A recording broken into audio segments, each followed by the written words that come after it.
One quick update from lunchtime, if I may, which concerns Acer's contention that arbitration is not an appropriate form to determine their dispute with Nokia.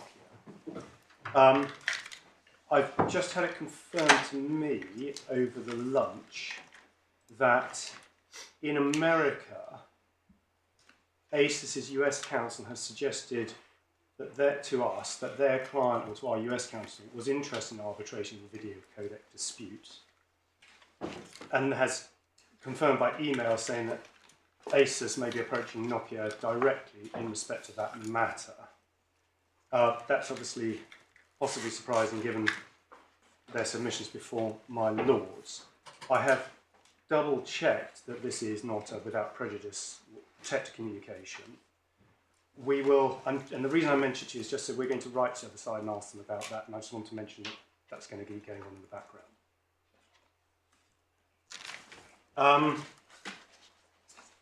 With that, we'll treat that piece of information with distinct caution. I understand. I mean, firstly, there are certain things that happen after a judgment which are so broadly known and understood, namely a case going on in a neighbouring court or judgment just handed down or something like this, that it would be foolish not to have regard to it. But in this sort of world, there are so many different things going on in so many different places that we have to be careful about what we're told, particularly if we haven't been told it by agreement. Indeed, we'll write to them about that. The point I do. Well, I don't know, and I don't care whether you write it down or not. It's to do with the fairness of the thing. Well, I'll move on from that. I have two topics to cover off, two broad topics. One on this jurisdiction, one on the interim licence. Given that I'm a little behind where I hope to be, subject to inquiry from my lord, I think it makes more sense to deal with the substantive decision on the interim licence, which has got some potentially more complicated points in, and it means that if I have to take something very quickly, then I may just have to take the jurisdiction issues very quickly.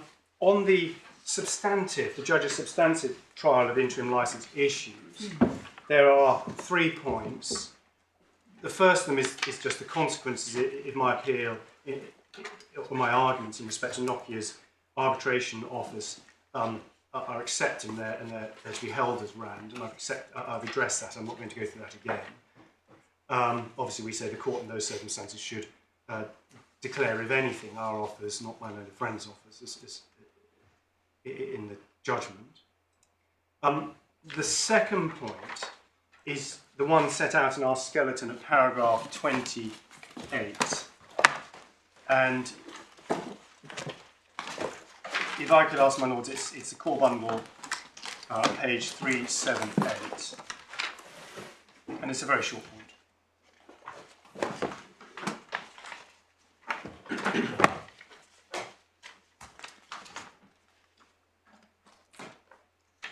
So what we're saying there is very simple, and it's really probably a reply point, but it's, unless this court determines that adjustment of arbitration per se non-RAND for an interim licence, then given the similarity between the Nokia interim licence offer and those of Acer and Acer, it's hard to see how ours can be non-RAND and theirs remains so. So I'll have to see how my learned friend deploys his arguments, but I'll just flag it for now so my lords have that in mind. And the third question is the question of breach.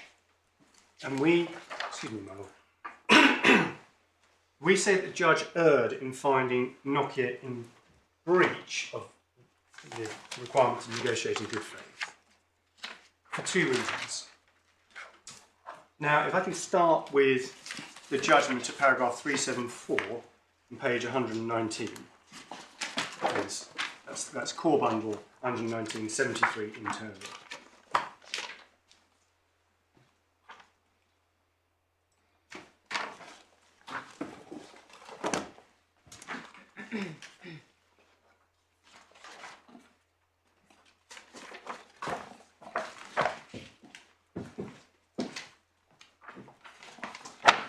So here, my lords, see the judge reciting the proposition made in some of the earlier cases that a rational SEP owner would want to enter into an adjustment licence and receive payment, and the patentee does not do so, is not acting in accordance with how a willing licensor will behave, citing Panasonic. Now, what the judge overlooked here in our respectful submission is that that was said in the context of a case where the patentee was held to be seeking to use the threat of foreign patent infringement actions to try to obtain suprafrand rates. And in that context, it was said to be bad faith or in breach of the obligation or the requirement to negotiate in good faith.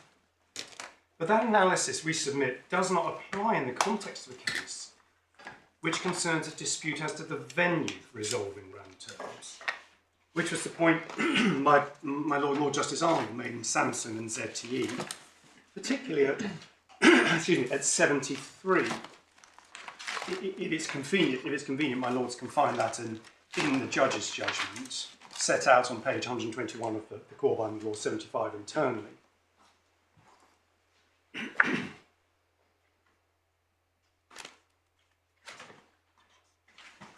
And the point is, in that kind of situation, it's rational, even if the court said not particularly attractive, but it's rational to use infringement proceedings to try to obtain the patentee's preferred venue for RAND resolution. And that's not in bad faith. But the judge appears not to have understood this, and we submit made the same mistake as he made in Samsung and ZTE. And we can pick it up in the judgment at 383 on page 76 internally of 4122.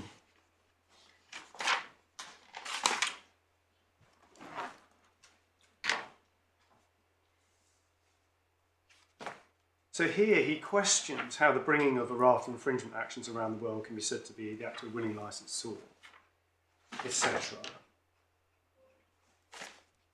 But actually we say that's wrong in the circumstance like this case and like the Samsung case, where the purpose of bringing those actions is because there's a dispute as to venue for the resolution of RAND. And you have to bear in mind the judge made no finding that Nokia was using those actions in this case, or sorry, no finding in this case that the judge was using those actions to seek super RAND rates. It was just a dispute as to how to resolve RAND. But 383 isn't any finding on the part of the judge, it's his comment on the Court of Appeal's decision in that case, and articulating a difficulty he found with it, because he went on to say in 384 a degree of force appears to be admissible where there's no legitimate substantiated objection. In this case, claimants have a substantiated objection to arbitration if found to be legitimate. So that's the point he's actually relying on. So the substantiated objection is the paragraph which I took my Lords to earlier. And in fact, my Lord is very helpful, I respectfully say so, to point it out, because my Lord Justice Zacaroli asked me when I went to the relevant paragraph where the judge discussed his views on the problems of the lack of transparency, etc., with the RAND, with the arbitration proposal. And my Lord rightly said, well, he's talking about forum there. But actually, I said it did appear to us to be part of his analysis, and it's clear it is part of the analysis, as one sees in this paragraph in 384. So, again, what's the issue the judge is actually deciding in this part? You introduced this by reference to breach. Is this a passage dealing with conclusion whether Nokia was or wasn't in breach? This is actually a passage where the judge is discussing what he takes from the decision in Samsung and ZTE itself. Right. He did go on, though, to find Nokia in breach, and and this is in 419, if we should go to that. He says, I found Nokia's offers not an offer of in RAND terms capable of acceptance, and Nokia's offer adopted a position of contingent witness, a condition being that the claimant must consent to arbitration. Finally, breach is in the next paragraph. 420. Yes. Yes, indeed. So he does find breach, and certainly I'd always read 383 as being part of his reasoning, If it's not part of his reason, then I don't need to address my lords on it further. But if it is part of his reason, then we say it's wrong, and it would be to commit, and certainly his puzzlement there is, we say, to commit the same error as he made at first instance in Samson and Z18, as was exposed by the judgment by Lord Justice Arnold in the Court of Appeal in that case. The key point is that he says they're in breach because their willingness to make an offer is conditional on Yes. the terms being resolved by arbitration. Yes, indeed, and we say that that's wrong for the many reasons we've already been through.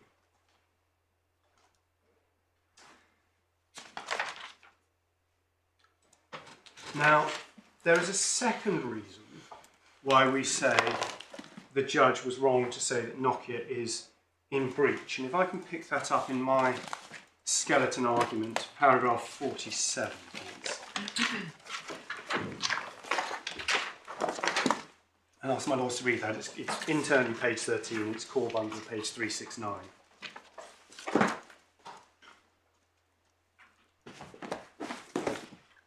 And it goes down to the bottom of 49 as well.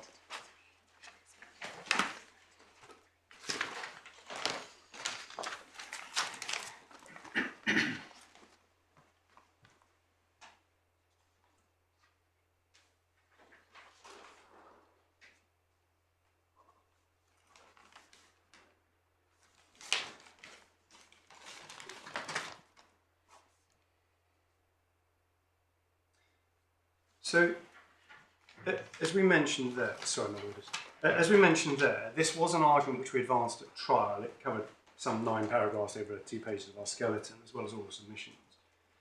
But the judge didn't address its judgment at all.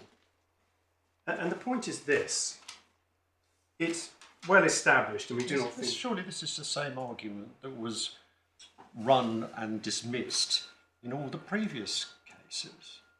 Because the argument is, well, you can't tell whether our offer is friend or not until you get to trial, and that's the end of it. But that's precisely the distinction that you yourself relied on this morning, which is it's confusing the RAND obligation with respect to the final licence with the RAND obligation at the interim stage. Well, I think it's not the same point that's been run in those other cases, and my lord has sat on them, and I'm only reading the judgments afterwards. I have that disadvantage, but it's a more precise point than the. As I read the judgments in those other cases, the argument has generally just been put that there's no obligation under the RAND license, that the requirement to negotiate in good faith to make an interim license offer. We can't be forced to do so, and we're entitled to bring our infringement proceedings in other jurisdictions unless and until the RAND license is actually entered into, and certainly was put so bluntly in things like Panasonic. The point here we're making is a more precise one, if I may, which is to focus on the impact of us having made substantive, not interim, but substantive RAND offers to the claimants. Because we say one has to ask oneself this question when you're considering breach, which is, are we still, or have we made an offer which discharges us from the ITUT obligations? In other words, have we already offered to the... How is this different to, say, Panasonic? Because Panasonic's very firm position was they had made offers which were RAND. And one would find out at trial whether they were or they weren't. Yeah. So the Panasonic case, I would respectfully submit, is a bit different, because in that case the court made findings of an attempt, despite those offers, to be seeking super RAND rates. But the two went hand in hand.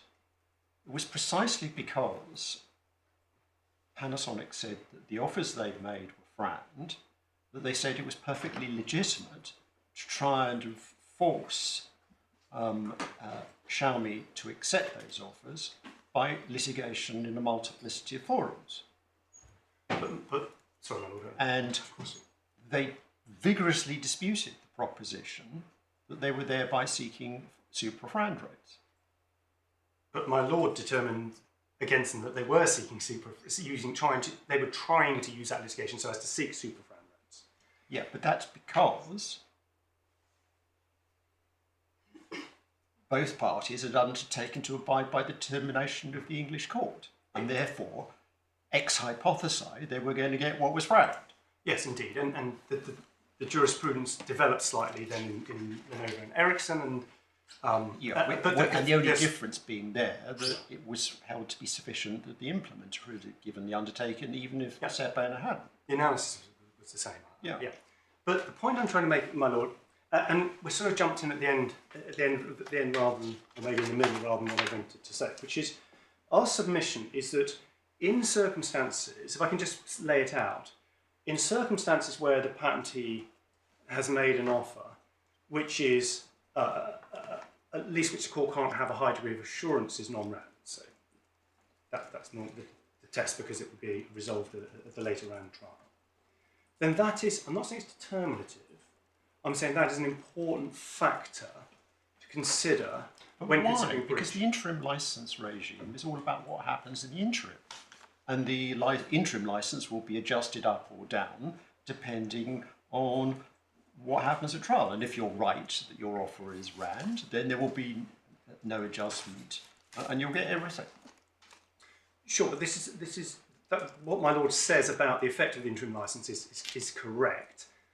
But there's a sort of prior question, which is should the court be exercising its jurisdiction to make that kind of declaration to start with? Why is this not the point that you're reserving for the Supreme Court, which is we shouldn't be doing this at all?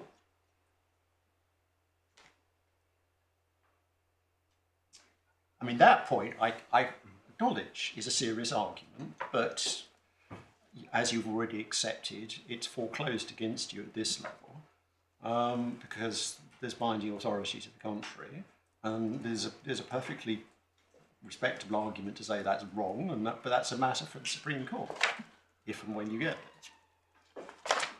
May I just...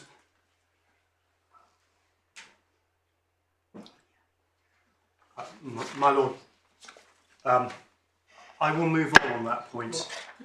Sorry, can I? Yes. For my purposes, you can stop me moving on, my lord. I'll try to understand what that submission is. You said you've made an offer which is RAND. Are you talking about the offer as to the final terms of the license, or are you talking about an offer for an interim license? So no, this submission here, this specific submission, is actually an offer about the substantive, the final license, and so they're referred to in Mr. Verey's evidence of some particular offers which are, a final offer without any adjustment. Right? Yeah. So you're not. There's three possibilities. One is you're saying, which I'm not saying, but that the interim license offer is enough. That's not the point. There are two other possibilities. One is that the terms that you are putting forward for the final license, that you're saying those can't be said with a high degree of assurance not to be RAND. The other possibility is you're saying we've made an offer that we will be bound by whatever terms are arrived at by an independent arbitral panel. I thought at one point that's your submission, that you're saying that satisfies, at least it satisfies your obligation to negotiate in good faith. My lord, and I apologise if this is causing a confusion.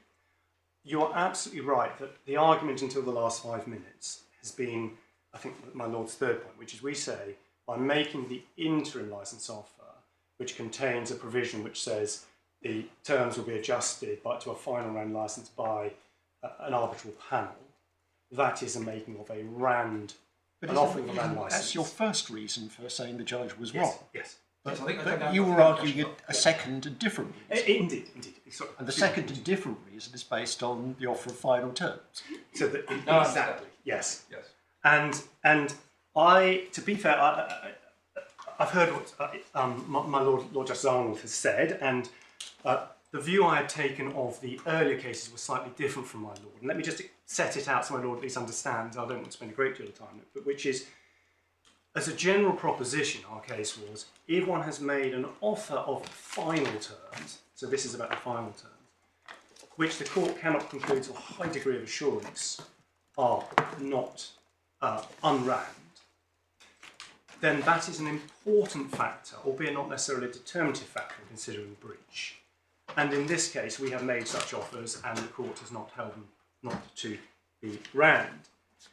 Now, for this argument, it may be, we say, on particularly extreme cases, that the court can nonetheless conclude with sufficient degree of assurance or certainty that the patentee's behaviour was overall still in breach of its obligations. For example, Panasonic and Xiaomi was a fairly extreme case, and in that case, although they had made offers which relied on, the court determined that they were nonetheless operating in breach of the obligation of good faith, the requirement of good faith, because they were seeking to use foreign proceedings to try and obtain supra-round rates.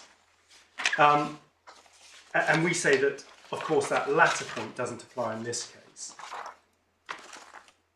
Now, I was going to develop some points about the WIPO China arbitration and the current conflict that some of your lordships may be aware of between the UK and the German courts and the German divisions of the UPC about the interim licence approach. But if I can just summarise those very briefly, to say that the argument I'm now referring to would be one which would, in certainly a number of cases, reduce the likelihood of interim relief being licence relief being available. And it would be limited to the more extreme case where, despite the fact that offers have been made, the court can still conclude with a high degree of assurance that the party is acting in breach of its obligation of good faith. And I was going to submit that that's we would say that's a benefit, not a criticism of our position, because steps that could be taken to at least reduce the degree of conflict with Germany and the German division of the UPC would be beneficial. That's not to say that the Germans have it, quotes, right, or we have it wrong. Nokia is neutral in that for this hearing. It's just saying there's clearly a comity issue that's arisen. And when one looks at the WIPO China decision, which is in the bundle, the point really about that decision was the WIPO arbitration panel held that the approach of the Chinese courts for the routine granting of perhaps anti-suit injunctions in RAND determinations was in breach of Articles 28, 1 and 2, read with Article 1 of the of WIPO, of the TRIPS agreement. And again, the point there is, or a point that's made in that decision is part of the reason is the routine granting of those anti-suit injunctions by China was the Chinese court's objectionable. And so, why does that assist, given that the whole point of an interim licence declaration is to avoid anti-suit relief? It is precisely for reasons of comity. I mean, if you go back to Panasonic, the dissent was based on the proposition that the correct remedy was an anti-suit injunction, whereas the majority thought, well, actually, anti-suit, that is quite extreme, whereas a declaration which is explicitly premised on the proposition that it will be for foreign courts to take their own view of the matter is much more in accordance with comity. that's certainly the reason I care. My Lord, So how does the view of the arbitral panel about anti-suit relief assist? well, it's because, and I realise one risks treading on mine for a second, that there's a view expressed by the German courts and at least the German divisions of the UPC that in effect, if not in name, the interim licences are a form of anti-suit relief, and that's led to all sorts of complexities that have arisen. If so, and I stress if so, that's a misunderstanding, because they are crystal clear that they are not trying to tell foreign courts what to do. My Lords, I think I may move on given the time. It's an interesting nugget. It may be that this is a matter that we may have to take in a higher court. But I do formally maintain it, but I'm not going to, with your permission, I'm not going to push it further. But excuse me. Our principal case, of course, is the one based on the interim licences that we put forward, the reasons we just discussed them with Justice Zacaroli. And we say that those were the offers of a licence on RAND terms. The other side should have accepted them, and if the court was going to declare anything, it should have declared those. If I can then turn, as brief as I can, to the question of jurisdiction. and I'm going to dive straight in with Gateway 11. My lords will have seen from our skeleton we take this at two levels. Firstly, on the established law, and on the established law, the point we take is just a pleading point. We say my learned friend has simply not pleaded the right kind of case that is limited to UK patents only, wholly or principally to UK patents, and so it doesn't fit within the current case law, and he's not sought to amend around that. The second argument that we present is to say that the current law is wrong. Obviously, on that point, I'm aware that I'm inviting my Lord Justice Arnold to depart from your obiter decision in Tesla, and my Lord Justice Zacaroli to depart from your decision in Amazon Alcadel, which thankfully was obiter 2. Yes, well, neither of those is binding, so we are able to look at the matter afresh and reconsider. Indeed, my lords. Now, my lords will also be aware that this exact point is being argued for the Supreme Court next week in the Tesla appeal.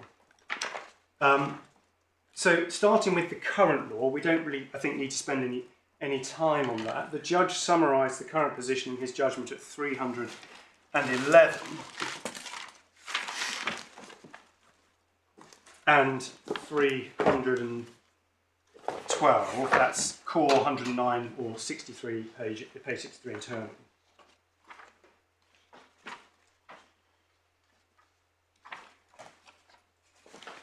(63) internally, 109 of the bundles. And so, as the judge says, he summarises the current law is that a claim for a FRAND licence to UK patents meets the requirements of Gateway 11, even if the licence, the results, those are my words, results, is said to be global in scope. And then in 312, it cites my Lord Justice Zacaroli about the importance of distinguishing between the subject, between the claim and the relief sought, and we accept all that on the current law. Now, there was no dispute at trial that Nokia's portfolio itself is largely based outside the UK. There was some evidence about that, and there's never been a dispute about that. But we just say they haven't pleaded the right case, and I'm afraid I'm going to need to canter through my learned friend's pleading, but given the time, I'm going to do that as swiftly as I can. Using the Acer pleading, which is in core bundle, it's in tab 8A, and it starts at page 214. In fact, we can pick it up at 216.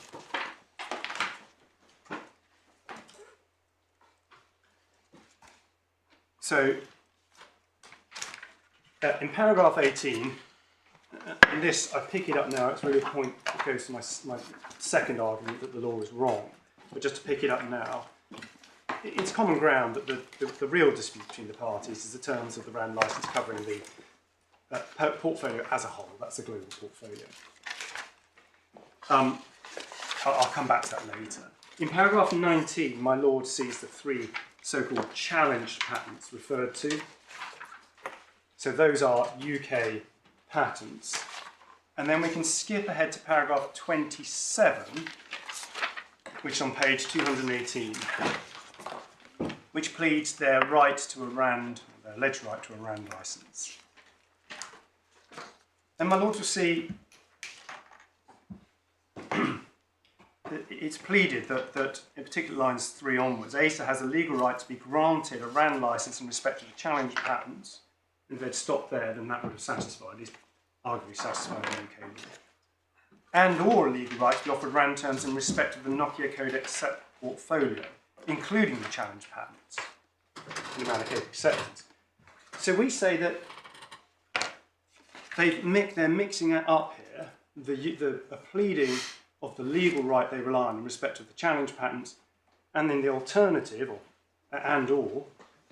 a legal right based on the global portfolio. So I assume you would accept that and/or is disjunctive.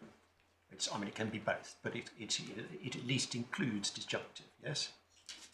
So if there's jurisdiction in respect of the first part of the plea, why does it matter if there's no jurisdiction in respect to the second part of the plea? Well, it should obviously be struck out if that's the case, because at the moment they're advancing the case based on the global... Why does it need to be struck out? The court simply says, well, I've got jurisdiction in respect to the first claim, I've got no jurisdiction in respect to the second claim. It's just as if a party seeks jurisdiction in respect of both a tort claim and a contract claim, and the court says, well, I have jurisdiction over the tort claim, I've got no jurisdiction over the contract claim, go away with regard to that one. So if I can answer that as follows, my lord, which is there are some parts of this pleading where there could be excision of defending matter. Now we would say there's no application before the court to do that, but there are other parts of the pleading where it's not so easy and there would need to be a rewriting rather than just a plain excision. So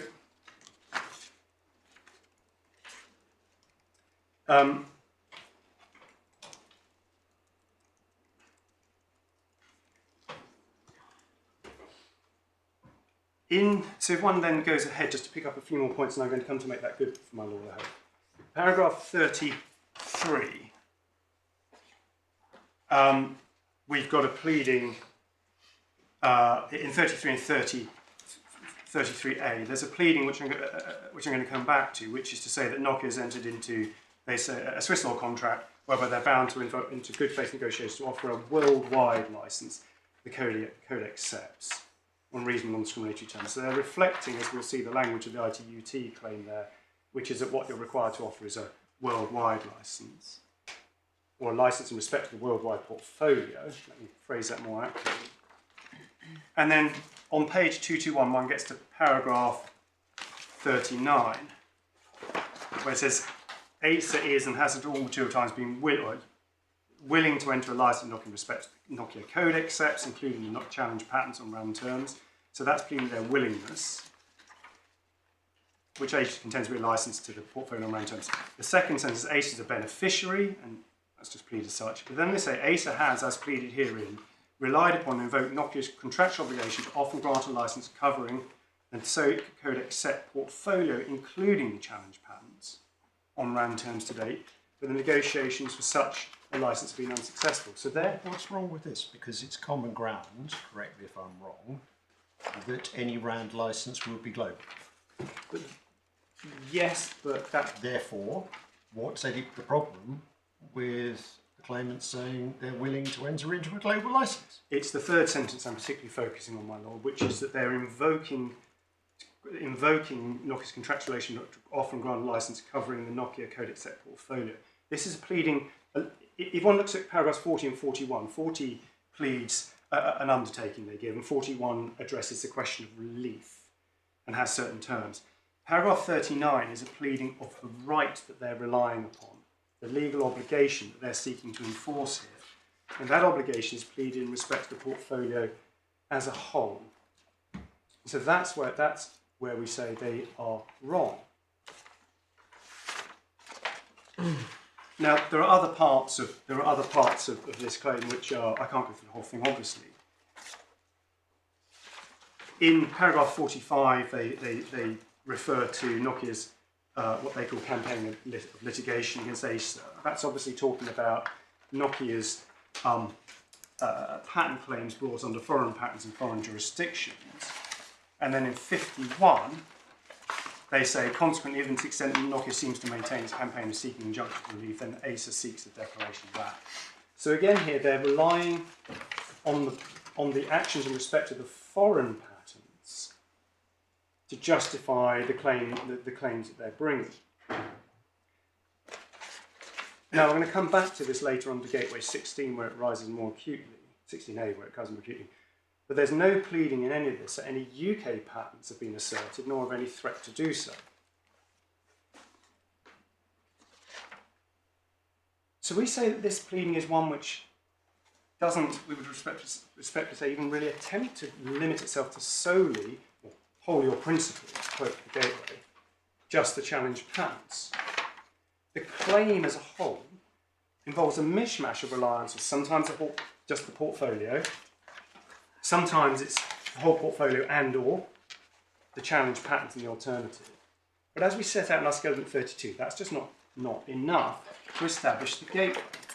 Because to be within the gateway, the claim as a whole has to relate to the property that's wholly or principally in the jurisdiction.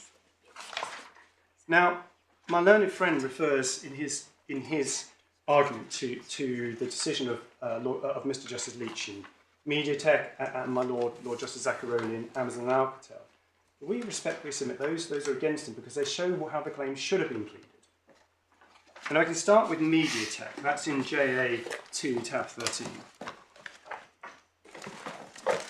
And I can just pick up that the pleading is set out on page 520 to 521 of the bundle. It's under paragraph 37. And if my lords would skim paragraphs, the cited paragraphs of the pleading, 128 and 128, and particularly the important paragraphs 128b. And if you could look at that one in particular, I'd be grateful.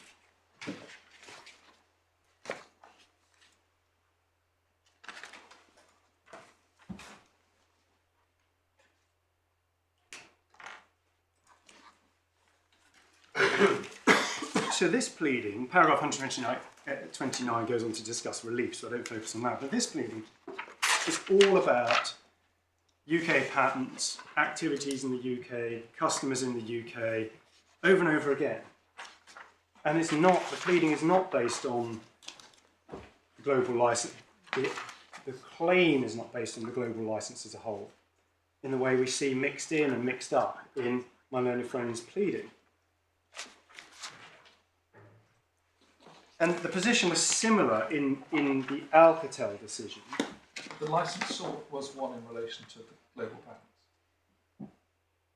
Well, the license sought was a license sought in respect of UK patents, but the remedy would be a grant of a license of global effect. Well, that's the license sought, which is the remedy, Yes. was in relation to the Huawei portfolio as 129. Yes, so the remedy sought is Your complaint is that the anchor of that was just the UK patents. the claim. The anchor in this case is said to be broader. That's your complaint. Yes, so it's, as my lord pointed out in Alcatel and Amazon, it's a distinction between the claim and the remedy, and the claim in this case is very much based on UK, well, it's only based on the UK patents, UK infringements, UK customers. Although the remedy, as you rightly point out, my lord, is broader. The pleading in my lord's decision out on Amazon wasn't explicitly set out, but my lord recorded it in paragraph 115 of that decision. So that's in the authorities bundle at tab 8, and it's page 352. It's a very short point, it's paragraph 115, where my lord said, Amazon contends that the Part 20 RAN case, it was a Part 20 claim, satisfies it gateway element. It seeks a RAN license in respect of the 2 UK patents in issue in the Part 20 technical case. So the claim brought there was based only on those 2 UK patents. But of course the remedy sought was a global license.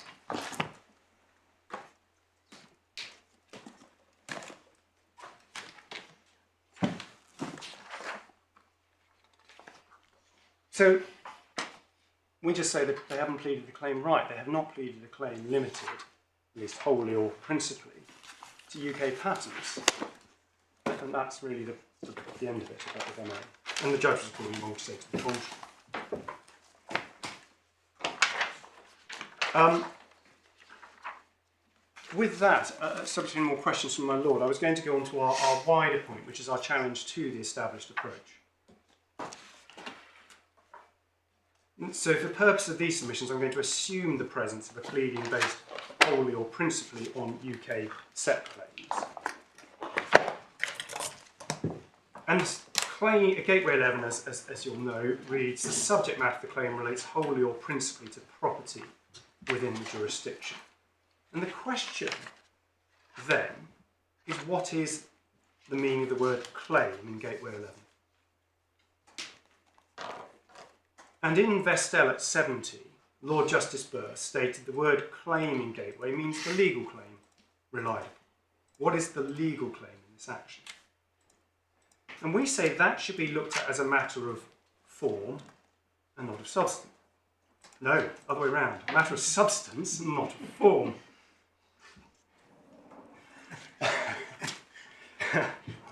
My lord, the claim brought here is is a contractual one. And the judge held that the operative document underpinning that contractual claim is the ITUT licensing declaration. And he set out the wording of that at paragraph 77 of the judgment, which is on page 18 internally and page 64 of the core bundle.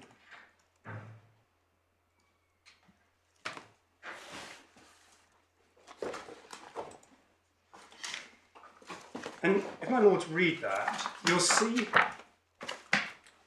that from the second line of clause 2.2, which is the relevant clause, that the license that the patent holder is prepared to grant is a worldwide license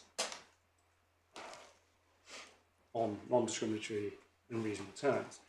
And we submit it's important to focus on that language. The claim is to enforce a contractual right to a worldwide license. And you saw that they pleaded that it was a worldwide license. I showed you that a moment ago in their pleading. So we say, in substance, the claim, the legal claim, is to enforce a right to a worldwide or global license. And the question is then whether they can get around that by the mere, we would say, misframing, but the framing of the claim in the pleading by focusing on the UK patents only. As I said, we're assuming that that is the notional claim before the court. Now we say that that analysis is not correct. There are a plethora of cases in this area which state that the court should take a realistic view of what the claim is. Harrods Buenos Aires case being a classic example, and that was discussed in Online Planet, etc. But the point there was you shouldn't allow the analysis, the characterisation of the dispute to be dictated by the remedy sought. Yes, and in particular whether one remedy was available in one jurisdiction or not, or the other. Yes, and I'm going to, indeed, and I'm going to come on to conversant, which says something similar in a moment, where in conversant the court says you should make sure that you characterise things in an appropriate level, neither too narrowly nor too widely. So in conversant, the implementer's position was said to be too broad a characterisation. In Harrods Buenos Aires, it was too narrow a characterisation. But the question is then, what is the right characterisation of the claim? And we submit that requires a clear identification of the legal right per vestel. And you can't get round that, we submit, by a mere pleading device.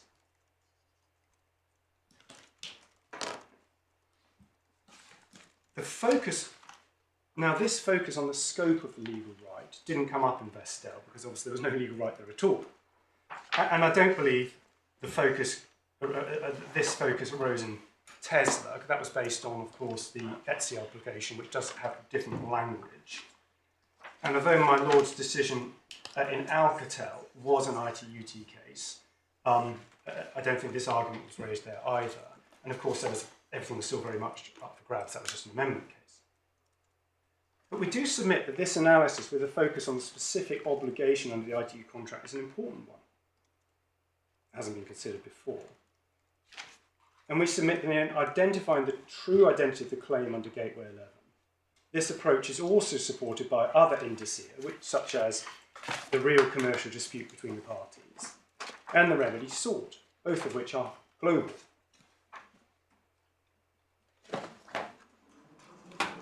And we therefore submit the right approach under Gateway 11 should take all of this into account. And that obviously would not capture my learned friend's claim at all, since that claim, properly characterised and taken as a whole, does not relate to property, which is wholly or principally in the jurisdiction. So I understand the argument. What you say is to the submission that this leads to an asymmetry between the position of patentees and implementers. Because patentees can always rely upon their UK patents to invoke this court's jurisdiction to set terms for a global licence, whereas on this theory, implementers can't. Yes, my lord. Let me address that. And the reason that asymmetry, I accept there is that asymmetry, but it's an asymmetry which arises out of the asymmetry in the underlying contractual relationship. And if I can take my lords to the conversant decision, and sort of going to do a compare and contrast as to the analysis in conversant versus what we would submit is the correct analysis in an implementer-led case of this sort. So conversant is in JA1, tab 5. And if I can pick it up on page 217 of the bundle,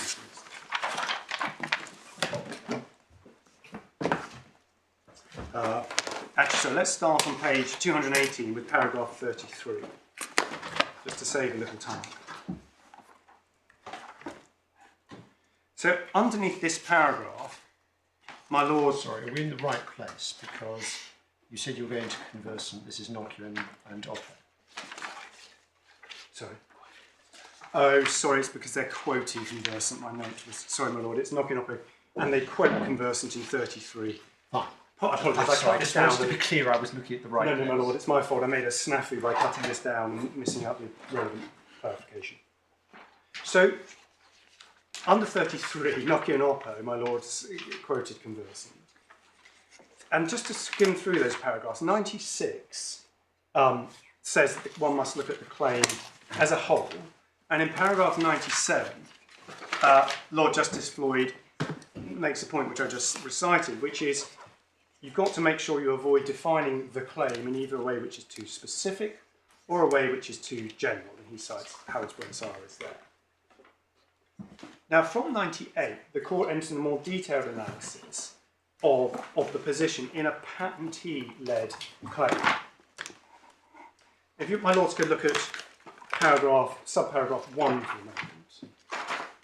So the court there states here, reciting what was said by the Court of Appeal on the Unwired Planet, there's no such thing as a global portfolio right.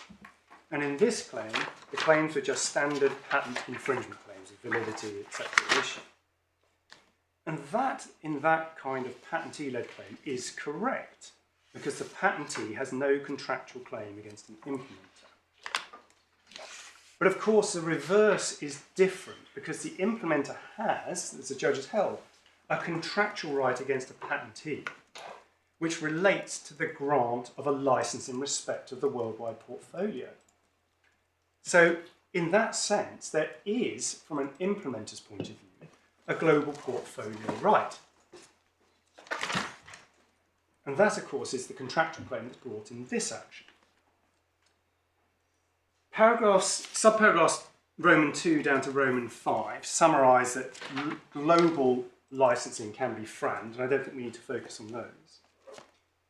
And in 6, the court explains in now familiar terms how a patentee can seek to persuade an implementer against whom it has no contractual right to take a global FRAND license, else face an injunction in this jurisdiction. You'll be familiar with that, but it highlights again this asymmetry.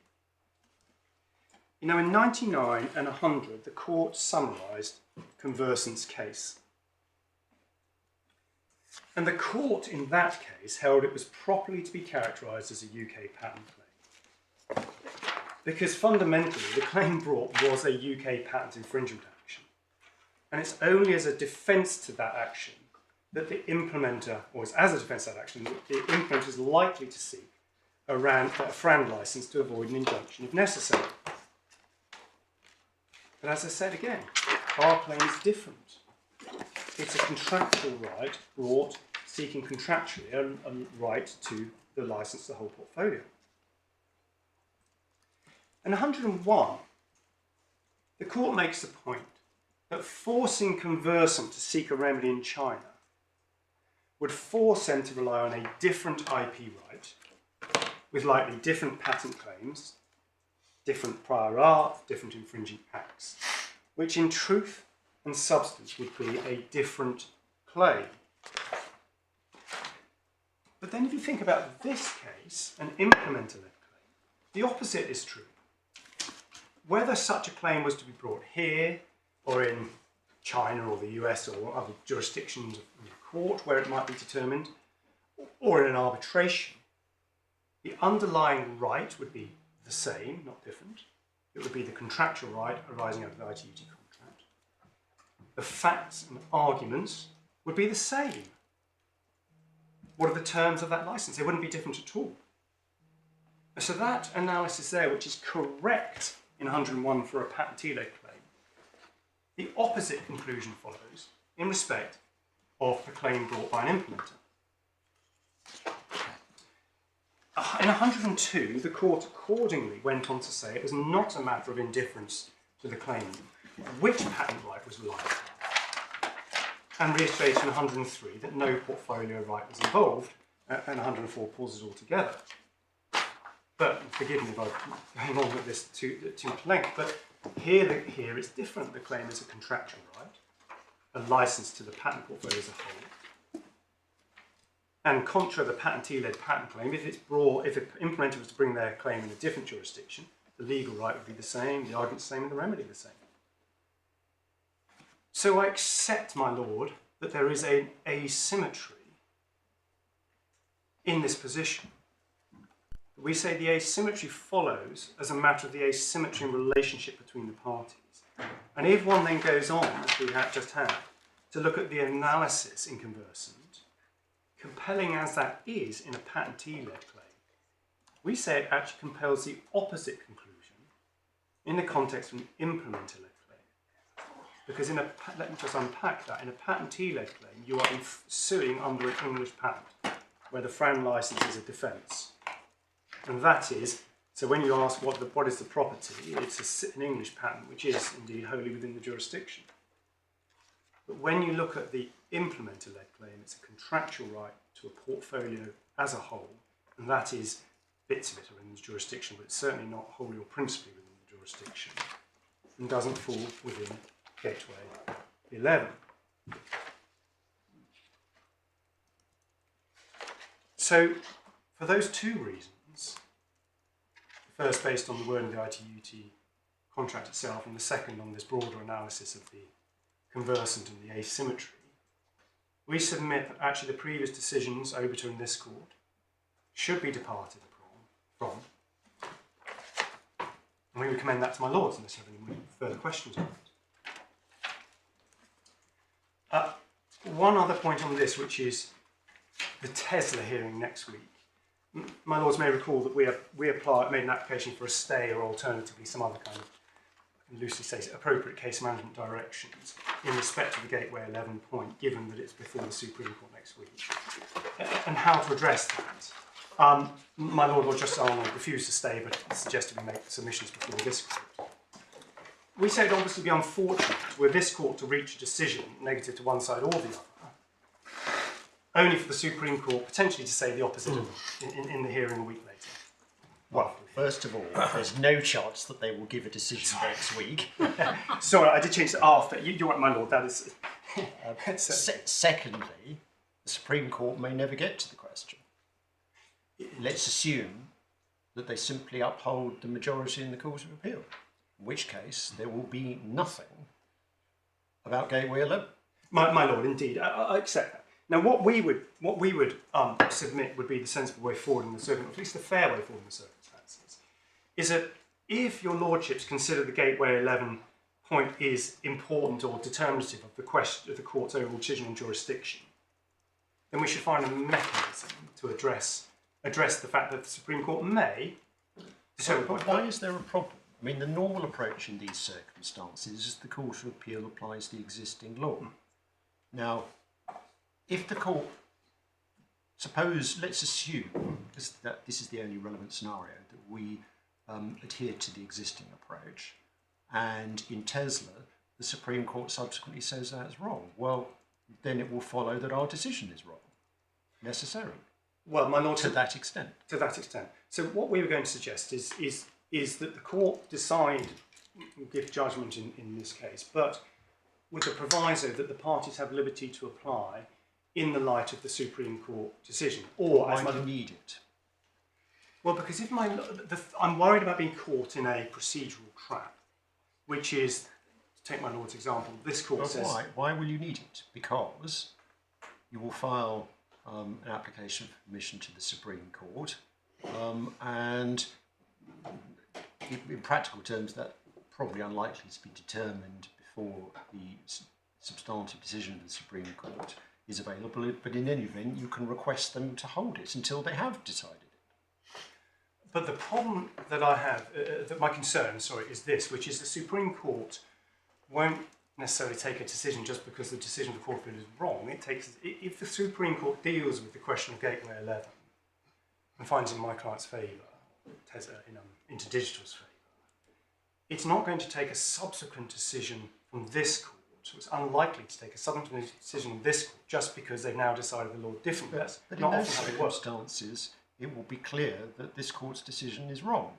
Yes, my learned friend will say, but it's been decided and it's res judicata, and unless I can appeal it, then it doesn't matter. It's just the classic case where the Court of Appeal has decided decisions and the Supreme Court has changed the law in a later decision.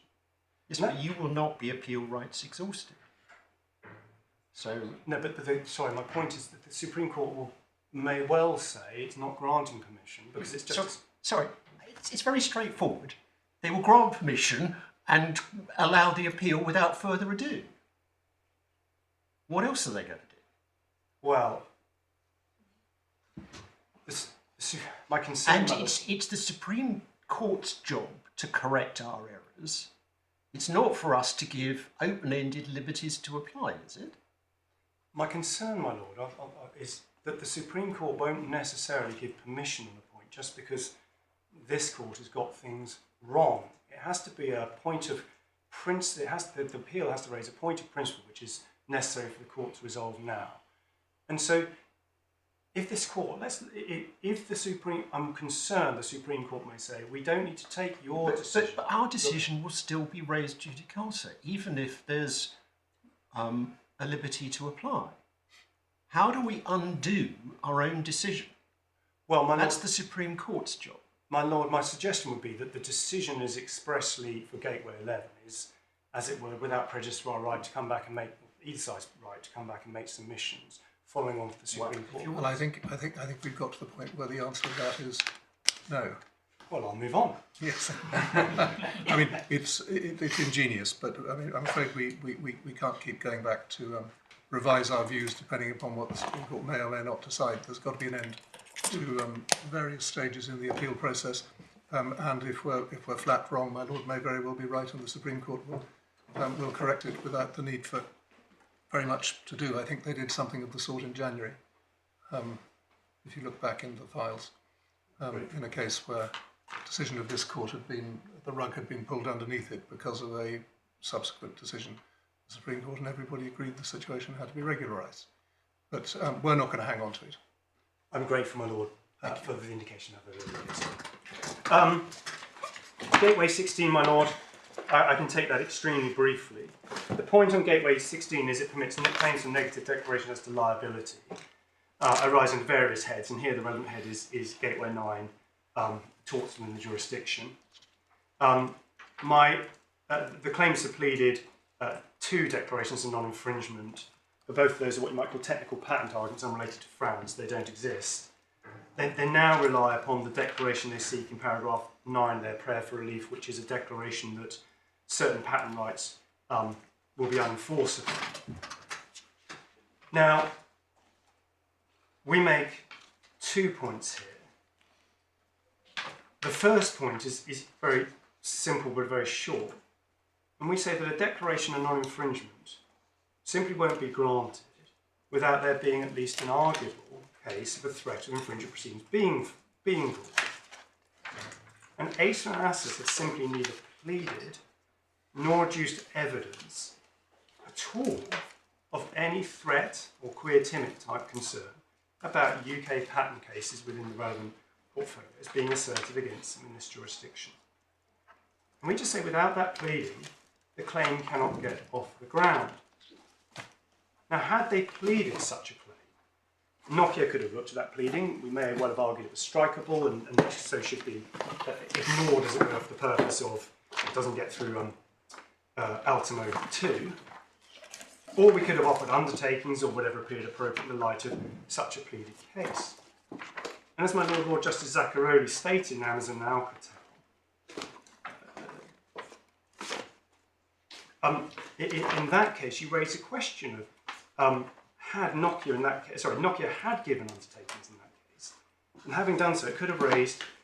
Oh, so maybe it would have raised more difficult questions as to the application of Gateway 16. Now we say, sorry, because in that case Nokia had undertaken not to file a claim in this jurisdiction alleging infringement of relevant patents. And my lord said that raises more difficult questions. Now our case is more extreme than that. That was paragraph 111. Because there's no even threat pleaded, nor advanced in the evidence. And we say that without that, the argument under Gateway 16 is simply unsustainable.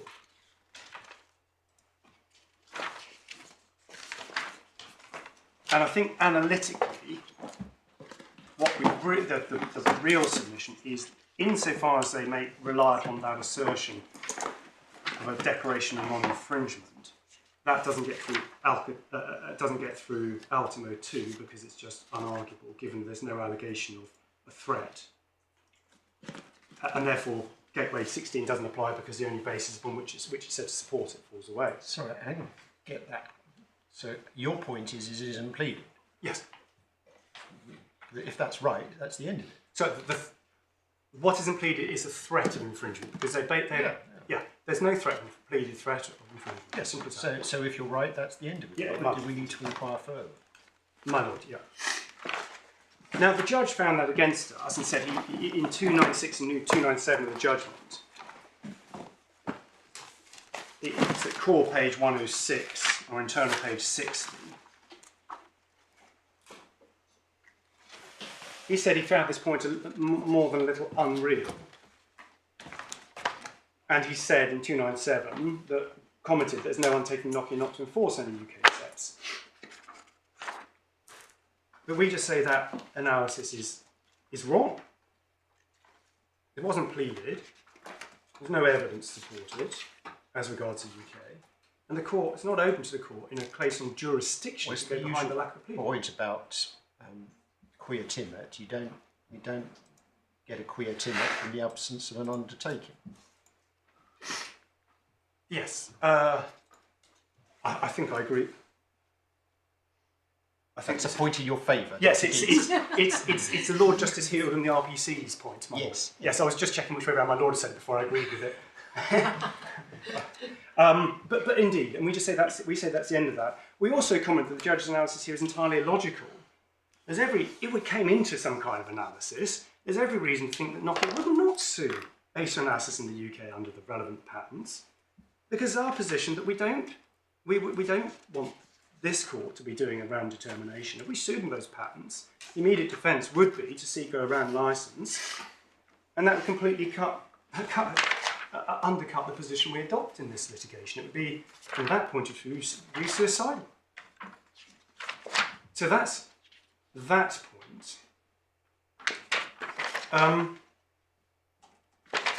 Gateway 4A, it's very hard to address that until I've seen how my learned friend has put his case, but I would just make a couple of observations on that, if I may. The first is that the question under Gateway 4A is not necessarily a binary one. And what I mean by that is, even if my lords was to think, well, one head of relief can get through under one of the other gateways, foundational gateways, it doesn't necessarily follow the rest of all of the rest of the relief follows. The analysis has to be more granular than that. My lords will see in the judgment at 286, on page 103 of the bundle 57, internally, that we group the claims into 5 categories, and it's the second to fourth that really matter. So the second group are declarations that are just as to the parties' alleged legal rights, so they don't engage with the act of determining RAN terms at all. The third group are declarations which do refer to property, but which don't again require the court to actually determine the RAN terms. So the court could have a trial and determine those declarations without any evidence about RAN terms. And it's only the fourth group the court actually has to determine the actual substantive numbers and scope of the licence.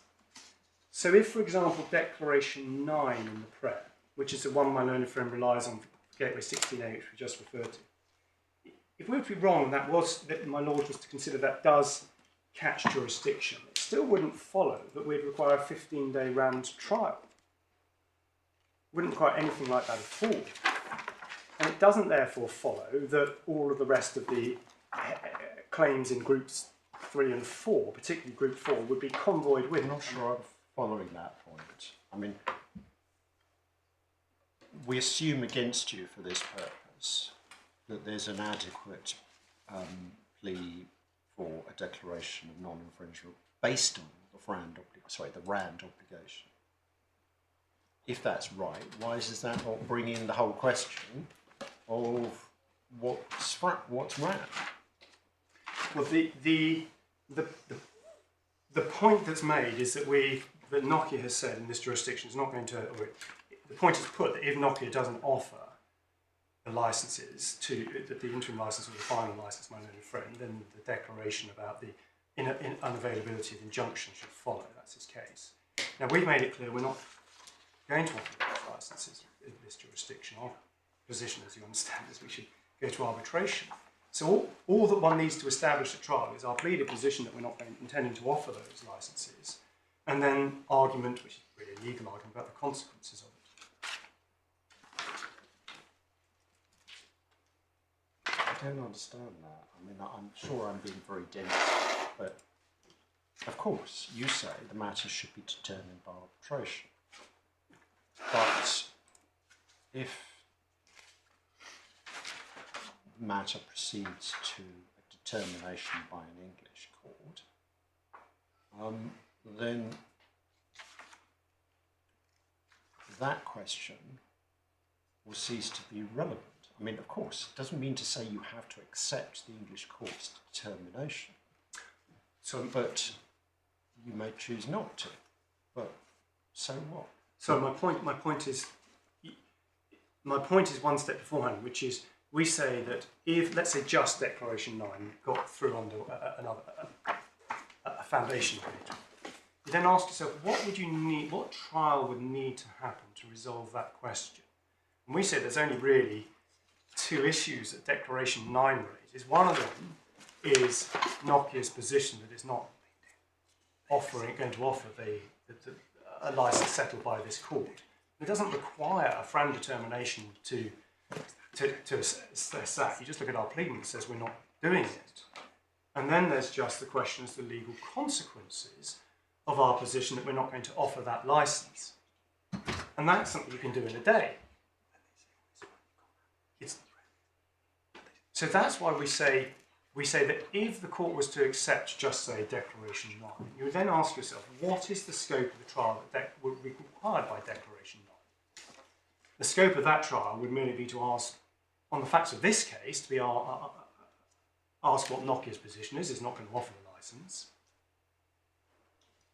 That requires no evidence other than looking at our pleading. And then you have an argument as to the legal consequence of Nokia's decision not to do so, and they say it leads to an inability to gain injunctive relief. But one doesn't need any more than that to resolve that issue. And in a sense, my Lord was building in, if I may respectfully say so, the answer in the way my Lord phrased the question. The question is not if Gateway 9 is established and therefore we have a 15-day trial in June, etc. The question is, if Gateway 9 is established, on the facts of this case, what is required? Well, it's a morning in court, given Nokia's position, and therefore you don't need the other 14 and a half days, then they're just a completely irrelevant question to answering that head of the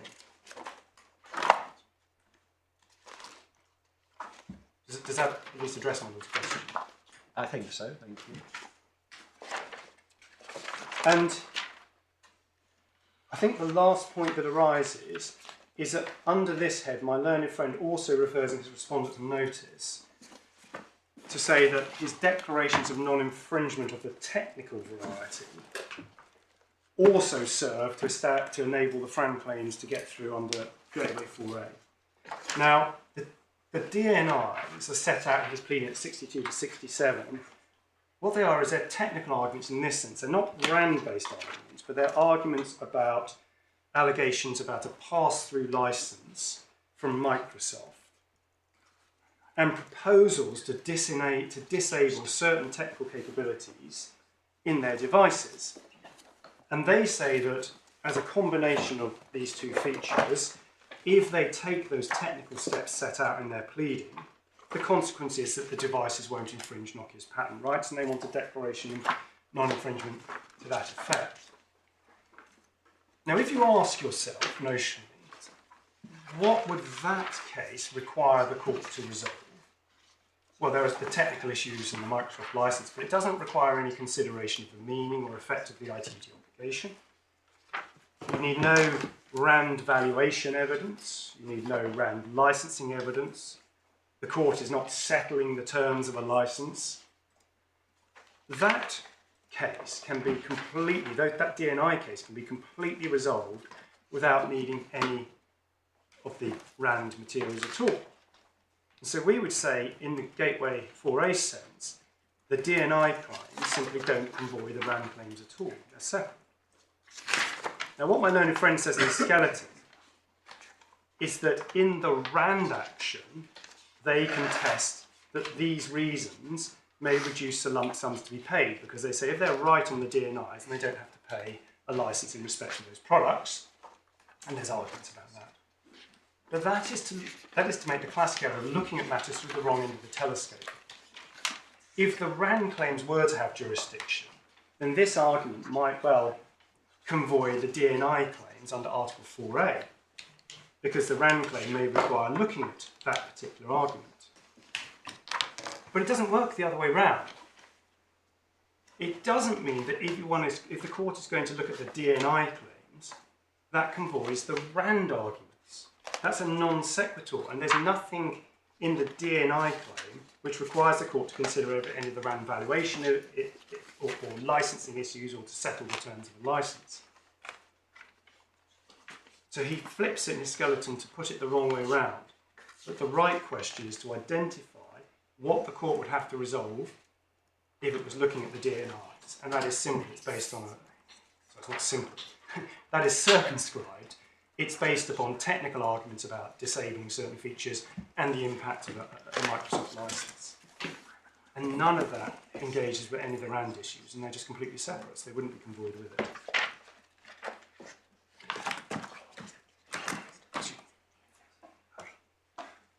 My lord, I'm afraid I've run over my time horribly. I apologise for that. I've cut as much out as I could. Unless you have any more questions, then those are my submissions on the appeal. Thank you very much, Mr. Jacksford.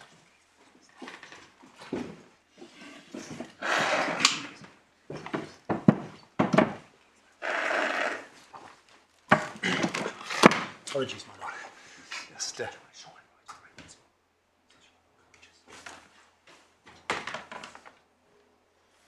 They don't give you the amount of room we used to get.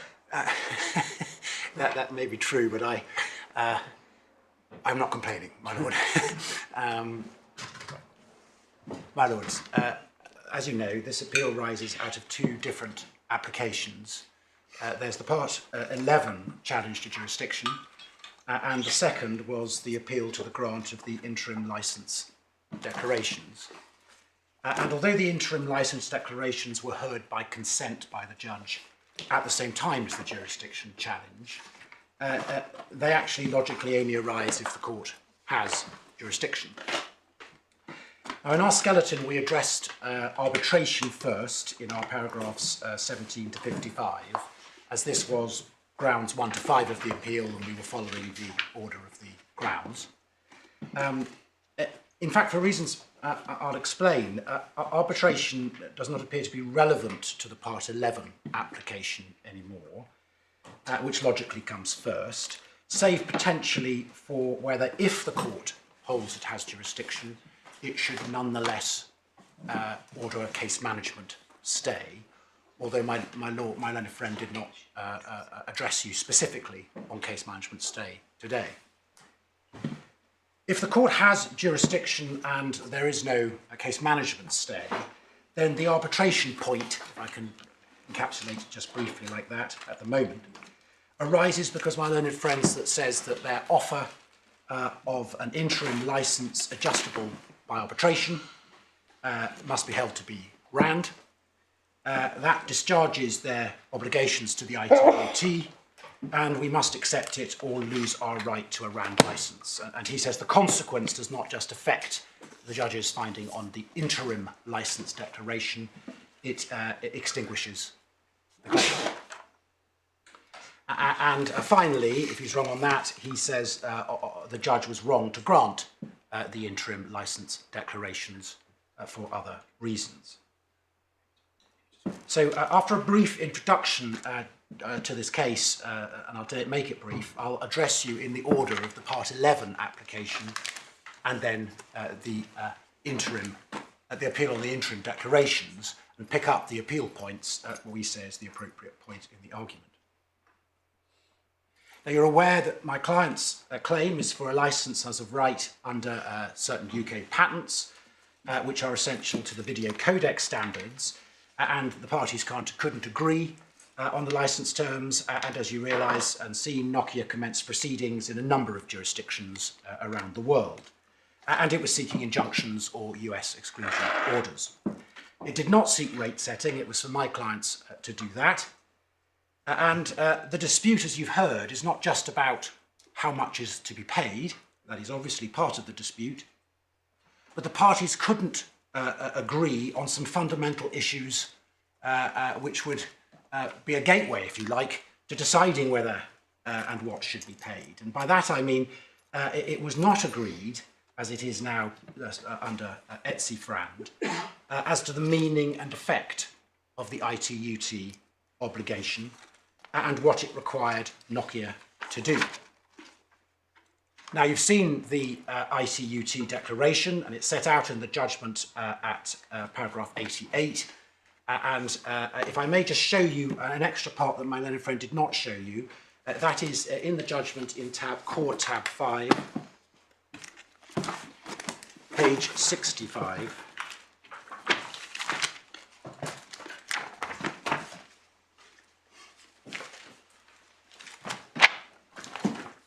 And he sets out the declaration from paragraph 88, which is the patent holder is prepared to grant a license to an unlimited or unrestricted number of applicants on worldwide RAND terms. We see after 89, he quotes a bit lower down that the patent holder should only be required to license a licensee if they'll commit to the license. And at 90, we see that the notes beneath that explain that the declaration shall be interpreted as encumbrances that bind successors and interests on the transferred patents. So there are encumbrances on the patents. Now, that undertaking, the parties were agreed that it arises under Swiss law, because they're agreed it's a contract between Nokia and the ITUT, who are based in Switzerland. But Nokia said that despite, one might say, the apparent wording, under Swiss law, it had no obligation to grant RAND licenses or even to make... But is this not water under the bridge now, because the Swiss law issues have been resolved by the judge and permission to appeal has been refused? My lord is right in that respect. The reason it's not water under the bridge, as I will come to, it is, my learned friend said that these are issues that could be traversed in an arbitration. Obviously they can't be and couldn't be. And to the extent it matters as to why my clients did not agree to arbitration, our primary position is actually about arbitration without consent. But to the extent it matters, then issues such as these, we say, Well, what are the outstanding issues? I'm presently only aware of one, which is specific performance.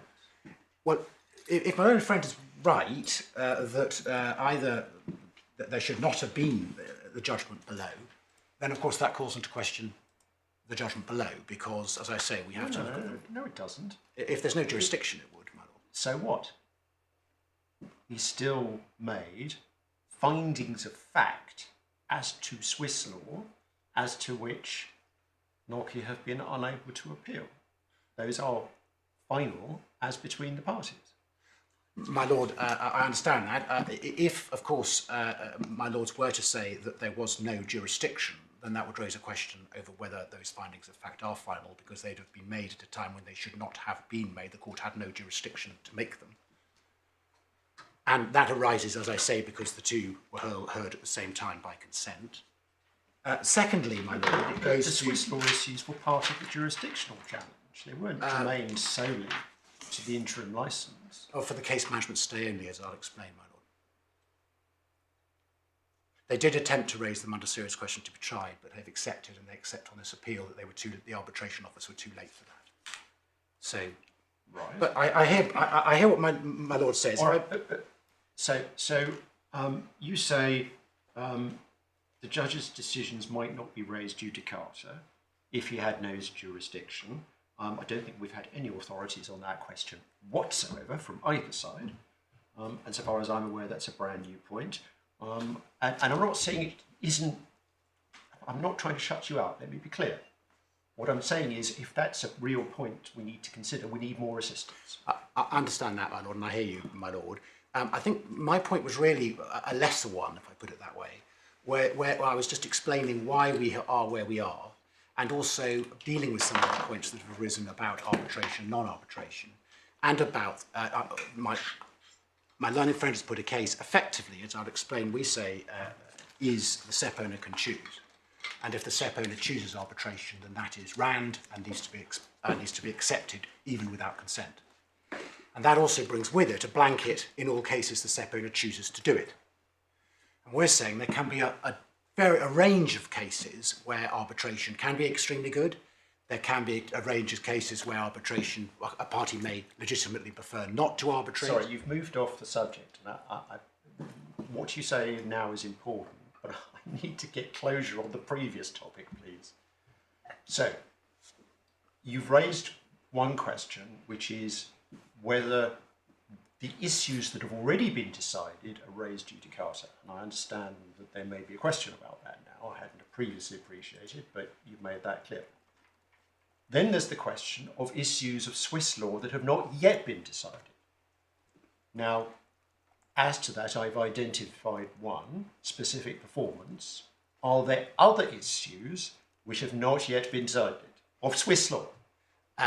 My lord, on Swiss law, there has been a decision that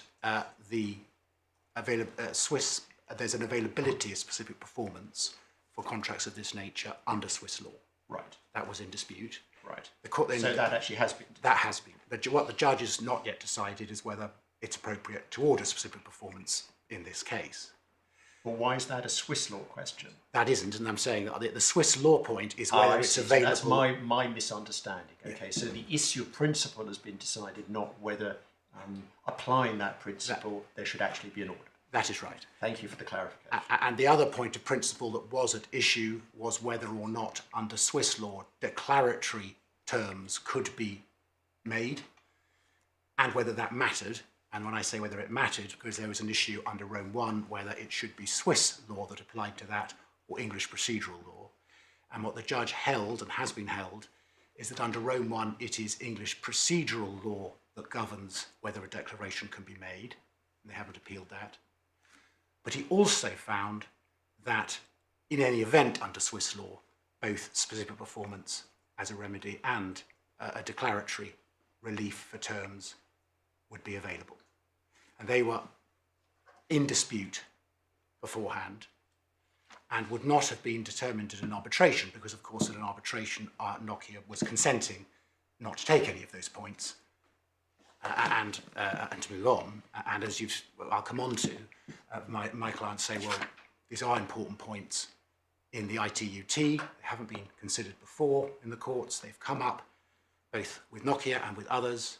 They would come up on renewal, and it's in my client's interests to have court determination on that. Now, I will come to that, but those are the issues.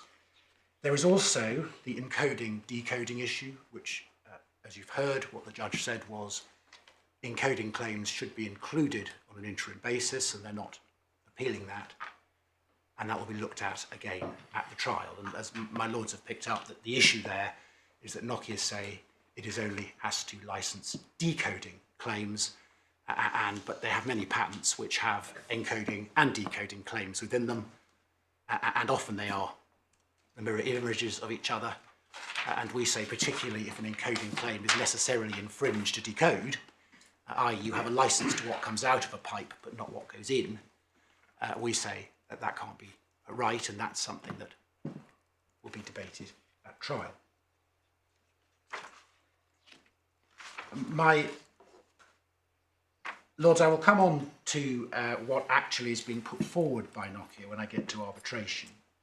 But we say that what it comes down to is they do say that a patentee has the right to decide whether or not something goes to arbitration. And that could be done for any court, anywhere in the world actually, if the patentee decides to oust a court's jurisdiction that would otherwise properly have it, it can do so by offering, if it wants, arbitration. And here it's an interim licence adjustable by arbitration, but effectively it's to have the terms determined by arbitrators. And it's not principled in the sense that it would be every case. It is very much up to the SEP owner, is what they say. And there was a discussion at the very outset about what happened in the Warner Brothers and Paramount case, where Nokia, on the very same portfolio, the video codec portfolio, has consented to proceeding with an interim licence to be set by the English court and then final terms to be set by the English court. And what my learned friend submitted this morning was that that really arose out of this case and the findings of fact that Mr. Justice Mellor had made here, that, if you like, made them think again. Just to ensure there's no error, or that surprises us a little bit, and I've shown this to my learned friend, it arose out of what he said this morning, and I have the transcript of that hearing, just so there's no confusion.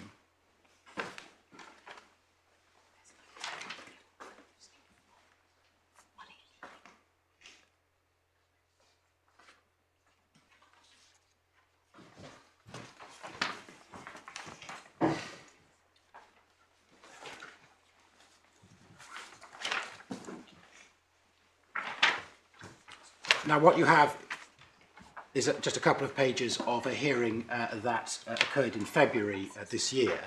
And what had happened was that Nokia, they were challenging jurisdiction, but actually on a different basis to this case. They were saying that the claim should be heard in Finland. And they were also raising issues of whether there was a serious question to be tried based on activities done in the UK, encoding and decoding, particularly encoding. But the point I was just going to show you is it starts on page 8, or internal page 8, because of the morning of the hearing, Nokia had put forward a new proposal, and Mr. Justice Mead says at line 23, it's a proposal on assessment of a portfolio licence, including non-essential patents. They agree they'll have to take the portfolio licence and they'll pay for them. And then at 7, Mr. Saunders, KC, who was for Nokia, he says our preferred way to do that was for the parties to agree international arbitration. They had a mediation, he didn't want to go into that. He said Mr. Justice Mead gave his judgment back in January. He indicated that part of the rationale for bringing overseas actions was to encourage the defendants in that action to enter arbitration. Mr. Justice Mead said yes. He made the observation critically that arbitration is not the only place that the price could be set for an entire portfolio. By consent, you observed it could be done in this court, and you were fairly sure that would agree by the claimants.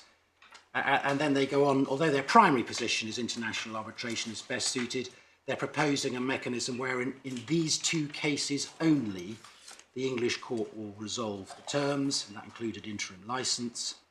And that included what he calls RAND encumbered claims and non-RAND encumbered claims.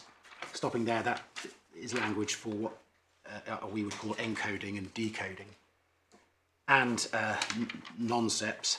In effect, what we're prepared to propose for the purpose of these claims only is you are the arbitrator and the court becomes the arbitration. And Mr. Justice Mead says, I'll still be a judge. And he said, we're not proposing otherwise. And Mr. Justice Mead makes a humorous remark about payment. The reason I go to that is A, because it surprised us this morning that it was said that it was all to do with this case, but the more important point is we say it's effectively Nokia's proposal in action. on the very same portfolio, video codec portfolio with 2 defendants, it says, we prefer arbitration, but let's do it in the UK. And against us, they say, we don't want to go in the UK, we want to arbitrate. And our principal objection before you, my lords, is that is wrong and impermissible, effectively as is enforcing arbitration in the absence of any consent and any arbitration clause. Now, just to update what happened since the judge's findings, as my lords know, we're continuing to a RAND trial in June this year, subject to this appeal, and the parties have pleaded out their cases, and Nokia's runs to around 40 pages, and disclosure has been given, and witnesses of fact and the like. Outside the UK, there have been decisions on infringement in Germany. My learned friend refers to those, and I will briefly take you to those later. And my clients were injuncted in Munich. And after the judge declared the amount to be held under the interim declarations, which, as you've seen, was higher than Nokia requested in its arbitration offer, because it included the non-refundable element, both my clients offered to pay that sum, but Nokia declined to accept it. So the present position is both Acer and Asus are injuncted in Germany and facing injunctions around the world, but Asus and Asus wish to proceed with the expedited trial in June this year, which will be the fastest way of obtaining RAND terms to know what exactly we should have to pay and have the remaining issues of principle decided, and I'll come to the point my learned friend made about precedent. What my learned friend's wish is, of course, they say it's a point of principle. They prefer significant delays, at least against us, because quite clearly, even when the judge looked at this, there was no way that an arbitration could be done by June this year, and the trial had already been fixed for June before the judge's hearing, albeit subject to it. And so, in my submission, there is a hint here of this issue here may not actually be about the benefits of arbitration, because they're going to have their offers considered and looked at, and if it's RAND, we have committed to pay this June. But more about wishing to avoid court determination, or as my learned friend said, it's a point of principle. They wish in the future to be able to choose when they arbitrate and when they don't. Well, is your objection to a situation in which patentees can always decide, A, whether to arbitrate or to go to court, and B, if to court, which court? That's right. So what you're arguing, as I understand it, I'm not expressing a view, is that this is highly uneven as between patentees and implementers, because one only has to say, I'm prepared to grant you a license. And I'll now tell you where it's going to be decided what the terms of that license are. Yes. There is, in my submission, a confusion in my learned friend's case between showing a willingness to do something and a RAND offer. Of course, saying, I'm prepared to arbitrate with you, I'm prepared Well, I wasn't for the moment. I think you may be going on into this. That if it is an imbalance, may for the purpose of this discussion be a perfectly good one. I'm not forming any judgment about that, but I understand you to be making the point that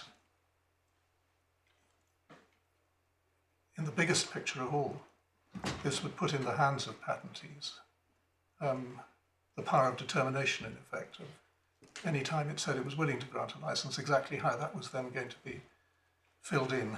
Exactly right. Why would it not work equally the other way around? Because you're here invoking the jurisdiction of the English court, but the court will be the other way around. So we could have Nokia invoking the jurisdiction of the English court, most obviously by suing on the UK patent, and you could be saying, well, we want to arbitrate this. I mean, I appreciate you're not saying it, but an implementer could. They could, and our point would remain the same. that whilst that might indicate willingness, one can't coerce or force arbitration. And the reason, not jumping ahead, but what one can do, one goes to courts, one can have, it's not about consent if one goes to a court, it's about looking at jurisdictional rules, and courts have different jurisdictional rules, and one can argue about whether a case should proceed in those courts. So here, we would have to satisfy this court that we meet the Ultimo test, and it's not about consent, whereas in our submission, the problem at the heart of Nokia's submission, and if my Lord Justice Arnold is right that both sides can do it, one gets some situation that anyone can say, well, if I arbitrate, the other person is forced out of court in circumstances that, and we say there is no grounds for that. And the only point that my own friend made in his, there is a ground for that, was that the ITU obligation is neutral on it. That's what my own friend said. But if an obligation is neutral, it doesn't dislodge the normal approach. And the normal approach, in fact, we say no one's ever found a document that says otherwise, is that arbitration is by its nature a consensual process, either by an earlier agreement or a clause, or by consent. And therefore, by being neutral, that is not dislodged. Well, my own friend one can seeks to have dislodge it. other contexts, entirely other contexts, where a court can direct arbitration. But the context that you're talking about is one where one of the parties has the trump card to say. Exactly right. And I'd accept, my lord, there's mediation and the courts have power to ask, if I use a phrase, a breathing space to go and consider ADR or whatever. But this is different. This is a trump card. And whether, obviously my lord's to decide whether that's a good trump card that someone should have or not. We say it's not a good trump card. And also we say there's no basis for it, where the contractual basis is the ITU-T. So it would, in a sense, I mean, as I understand it, the courts in this country have, as it were, gone some distance in order to try and make sense of the world order in relation to interim licenses. But on your case, it's going too far to, in effect, impose an obligation which the global bodies don't themselves. That's right. I'm not sure how it would work also, as you say, you talk about, there's a discussion about world order, and there's, my learned friend alluded to it, discussions between the courts of this jurisdiction and other jurisdictions of continental Europe. On my learned friend's approach, one might have an implementer saying, if a sued in Germany or the United States, or I'm going to demand arbitration. And the SEP owner saying, well, and I'm just answering my Lord Justice Arnold's point that why can't it work both ways? Well, so it wouldn't work both ways. An implementer couldn't demand that. It has no basis to demand it. So my learned friend is saying, well, he can demand it. And his basis is, at the moment, either... Sorry, but I don't understand that. I mean, of course, the practice of different courts may be different. But here we're talking about the practice of the English court. So I come back to the question. Let's assume we have a patentee who's invoked the jurisdiction of the English court by bringing a claim for infringement of UK patents here. And the implementer both invokes a FRAND obligation or RAND obligation here and says, and we want this arbitrated. Why could that not happen? Well, it goes back to, we say the problem is that there's no obligation to force someone into arbitration. Absolutely. But the point is, it's symmetrical. It works both ways. You can't, precisely because arbitration is consensual, you say, neither party can be forced into it against their will. That's right. Yeah. But the asymmetry arises, on my learned friend's case, because he says they can force an implementer into it. And that's where the asymmetry arises. We say at the moment there isn't asymmetry on this point, because nobody to date has been able to say, well, I propose arbitration, and that is RAND, and you must accept. Or you lose your right to a licence, which is my learned friend's case. But this all actually all goes back to the terms of the declaration, doesn't it? And the content and effect of it. And there is an asymmetry right at the heart of this. It's only the patentee who is obliged to do anything. They are obliged to offer a license, and the only limitation is that it must be on RAND terms.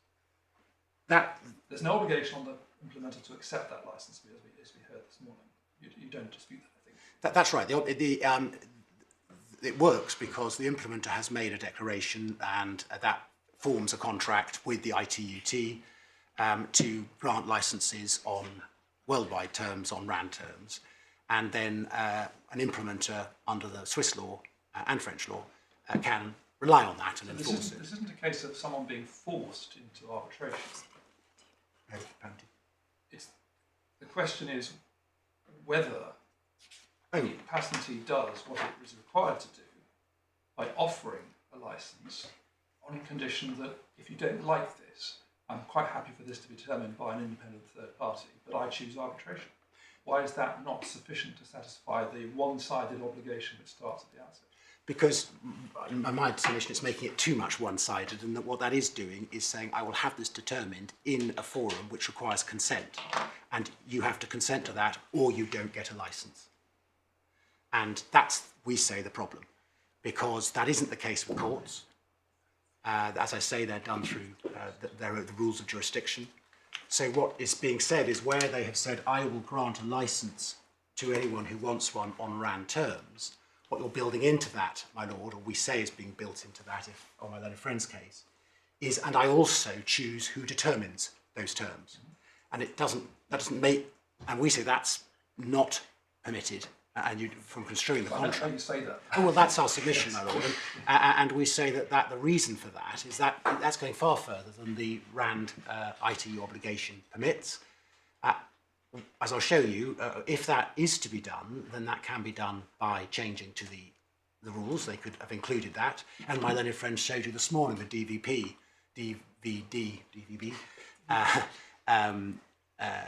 approach, where they do include that, but only amongst members. They don't try and force arbitration on non-members. And I'll take you to that.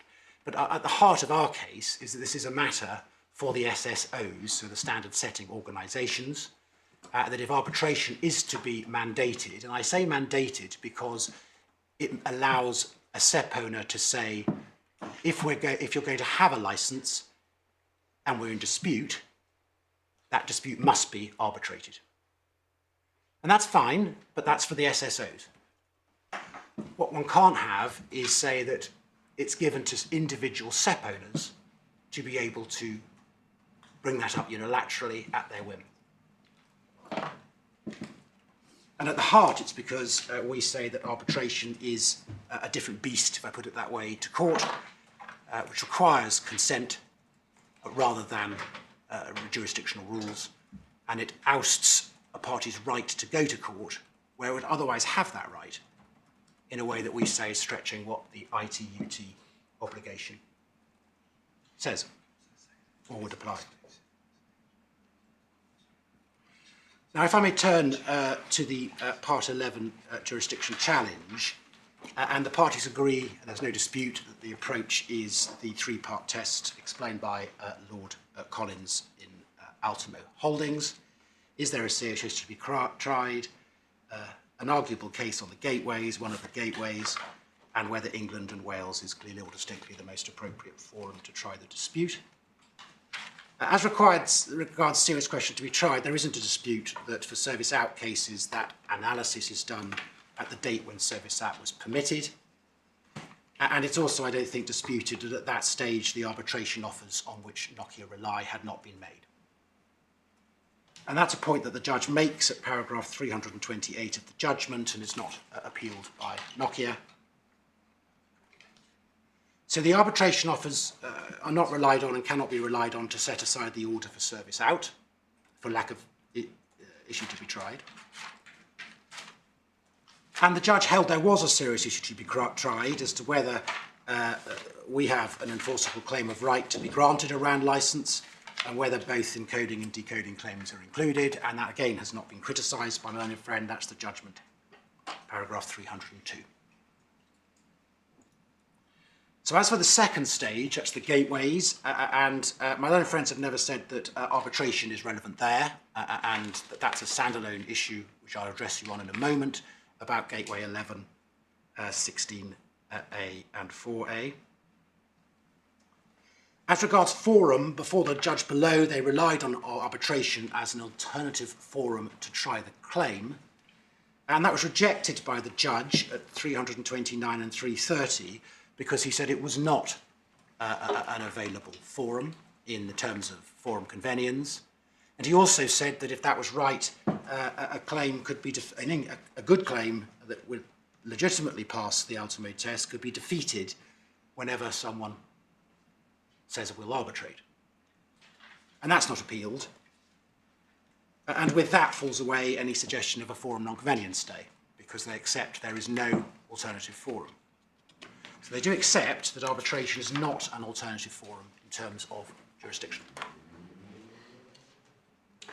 So on part 11, the arbitration point arises because they say the judge should nonetheless have stayed the action on a case management basis. And I will address you on that, but that comes at the end of the Ultimo approach, and I was going to make my submissions first on Ultimo question 2, which is the gateways, which logically comes before case management stay and also before interim declarations. Well, I understand why it comes before. Oh, sorry, I think I misunderstood what you said. So you're saying gateways come logically first before either of those? Yes. Yes. Well, that I understand. Okay. Apologies. So gateway 11 is the first gateway in dispute, and there's no dispute that what might be called the technical patent claims fall within relevant gateways, and there's no jurisdiction challenge in respect of them, including the declarations of non-infringement. The issue is what are called the RAND claims, which are claims 7 to 15 of the prayers for relief in both actions. Now, my lords are aware, a claim falls within Gateway 11 if it relates wholly or principally to property within the jurisdiction, and there's no dispute that the UK patents count as property. We rely obviously on the two obiter judgments of this court. In both cases, it was held that Gateway 11 does apply to implementer-led claims for FRAND licenses or RAND licenses, provided there is a claim of right for such a license, that was Vestel, and it does not matter that the scope of the license claimed is global. That doesn't affect the analysis, and that we'll come to was both Vestel and my Lord Justice Arnold in Tesla. And that reasoning has followed and been approved, followed with agreement, if I put it that way, in the High Court by my Lord Justice Zacaroli in Alcatel, also by Mr. Justice Fancourt at first instance in Tesla, by Mr. Justice Leach in Mediatek, and by Mr. Justice Mead in Amazon. Now, on this appeal, my learned friend says that's wrong, and he says, or rather should not apply to implementer cases. And he says even if it is correct, the pleading in the present case does not conform to that analysis. So starting with Vestel and Tesla, and if my lords would go to Authorities 1, tab 3, page 128.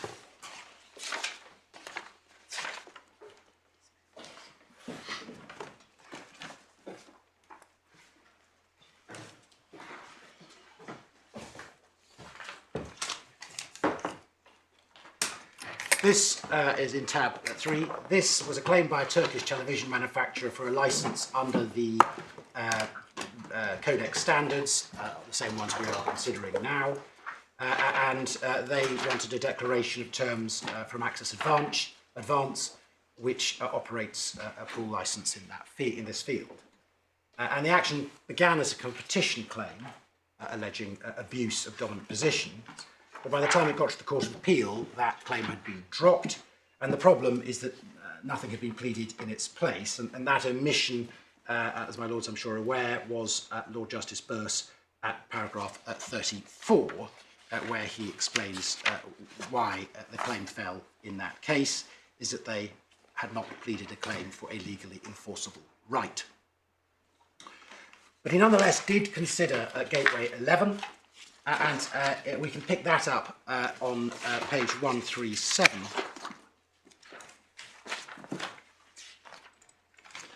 Where at paragraph 66, he explains how Vestel now advanced their case, that it was a claim for a declaration of FRAN terms under the UK SEPS. The claim can be brought under the inherent jurisdiction because it would serve a useful purpose, and it serves a useful purpose to establish the licence which they'd need to not infringe the UK patents and to sell their televisions, and that subject matter is UK property. And you see at the end of that paragraph the fact that the licence itself would cover other countries, and this again is ITUT, so it would be global, does not alter that fact. And Lord Justice Burse agreed with that at 71, that if they did have a claim to a legally enforceable right, then the subject matter would be the UK SEPS, and he felt that would be within the gateway. The fact that the only licence which is FRAND would also involve licensing foreign patents doesn't alter that. The fact that the UK patents in there were only 5% or less would make no difference. And in my submission, this is because, and it gets discussed later by Lord Justice Zacaroli and Lord Justice Arnold, the difference between the property which the claim is requesting for a licence, that's the UK patents, and the global obligation that attaches to that property, and as we've seen, that is an encumbrance on those patents, to grant licenses. And the fact that the only licence to a UK patent may well have global scope does not alter the fact that it is a request for a claim to a UK patent. And that we say the distinction between the claim and the relief, if you like, or the scope of the licence was encapsulated by my Lord Justice Zacaroli in Alcatel. That's in tab 8, page 353.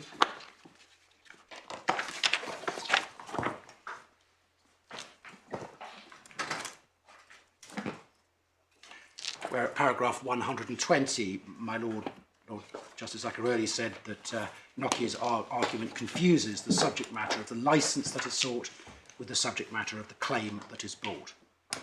The claim is one to enforce the contractual obligation pursuant to the declarations made in respect to the 2 UK patents, and that relates wholly to the property in the jurisdiction, even though the licence covers a global portfolio of which the UK is only a small element.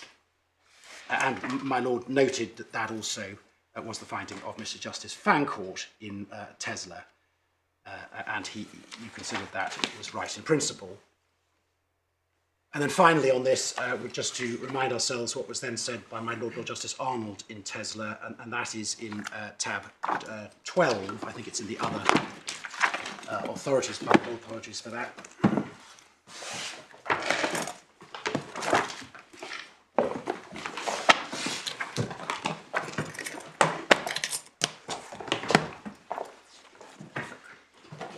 It starts at page 446 of the bundle. And just to pick up on the head note, one sees a similar point to Vestel under the note H3, that they were around 7% in this case that were UK patents, so similar to the 5% discussed by Lord Justice Burse in Vestel. But the same approach was taken, and one sees that in paragraph 108 on page 474.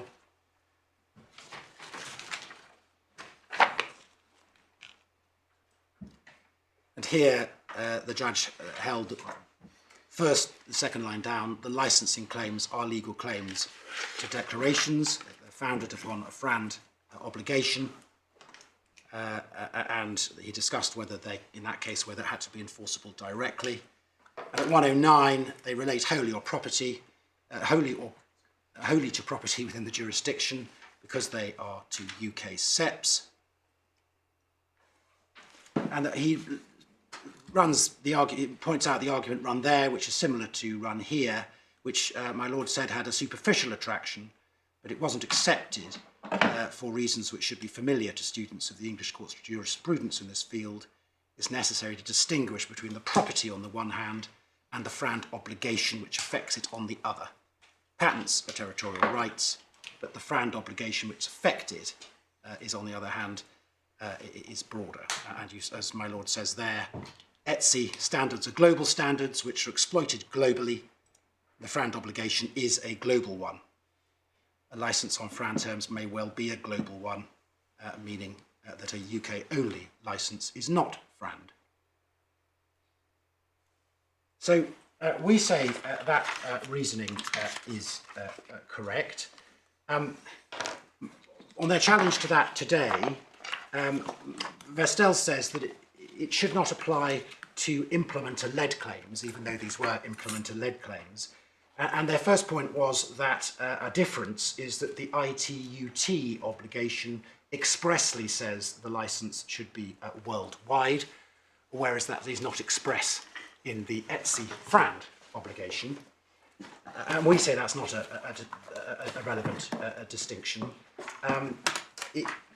As we've just seen from Lord Justice Arnold in Tesla, the Frand obligation is considered global, and that was how it was described in the Conversant case in the Supreme Court at both paragraphs of 48 and 62. I'm not sure we need to turn it up, but it's there on my Lord's note. And that was a case about ETSI Frand, and the Supreme Court explained that the obligation is a global one. The difference is it attaches to national patents.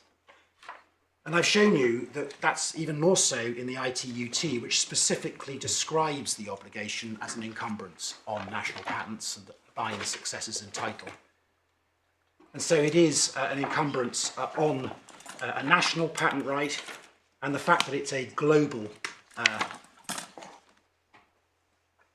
it may be to grant a global license or is not a differentiating factor from those cases. My own friend also said that the characterisation must not fall into the trap of Harrods or of characterising the claim by way of the remedy sought, and we say it doesn't do that here at all. This is a claim to a licence to, or these claims are claims to license to UK patents. And he said the pleadings are mere devices. We don't accept that either. And we say, in effect, he has not shown why these earlier cases, albeit opita, have gone wrong.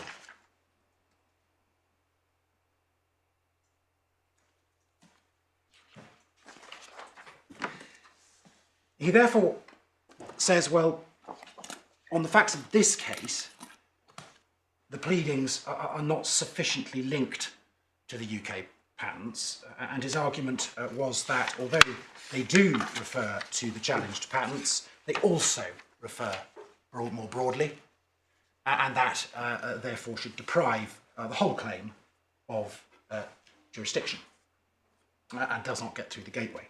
And for that, one needs to look at the pleading, and my lords have that in the core bundle, and he went, I think, to the Acer pleading, so I will do that, but I think the two pleadings are effectively the same. And that is in core 8A, and we can pick it up at page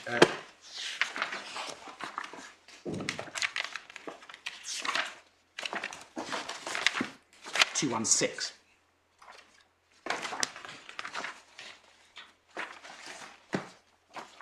And at page 216, the pleading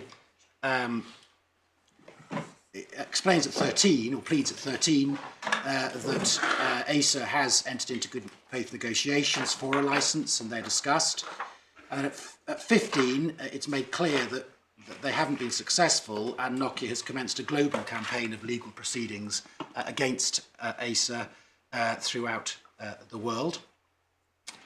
And then my own friend took you to paragraph 27,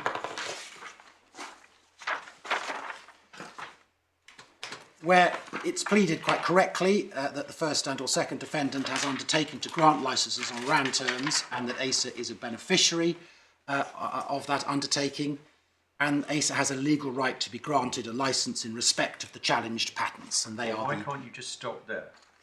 What's the function of the remainder of the sentence? The function, well, as my lord said, it's a disjunctive. The function of the remainder of the sentence, it applies, is referring to the global nature of the undertaking. But my lord is right, the claim is for the, in respect of the challenged patents. And we say that that's what this claim is about. So are you willing to delete the remainder of the sentence? Yes, my lord, it would be, but if that was thought as appropriate. Your pleading would probably need to say somewhere that the license claimed is a global. It does.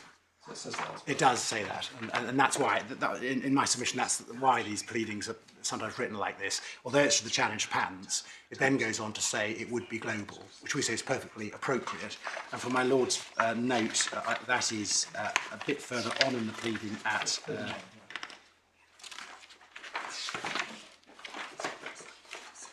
I'll find that for you, my lord. 41.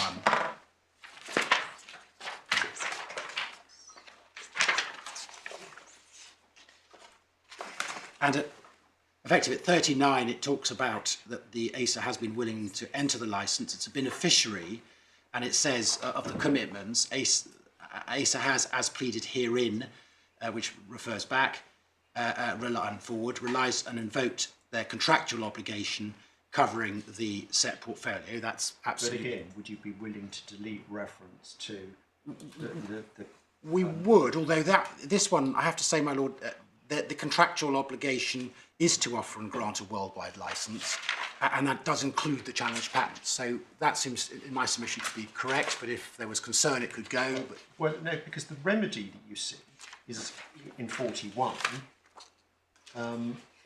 is a global remedy based on the challenged patents. So that's right. The fourth line, Acer avers RAND license covering the challenged patents, so that's correctly focused on the challenged patents.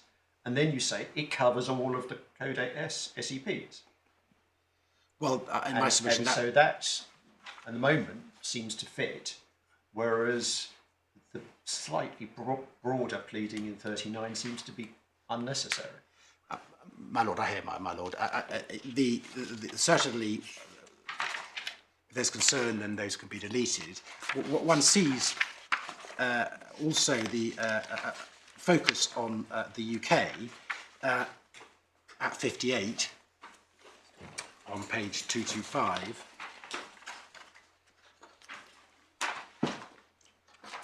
where it's pleaded that Nokia is not entitled to an injunction restraining Acer from any acts which would otherwise constitute infringement of any of their patents in the UK, and that's in the UK. That is, in my submission, correctly broader than the challenged patents out from On My Planet, that if they refused to grant a license on the challenged patents, they should not get injunctions on any of their UK SEPs. And we see that as an arguable point from On My Planet. And that is then set out in the declarations sought, which my lords will find at the end of the pleading, obviously,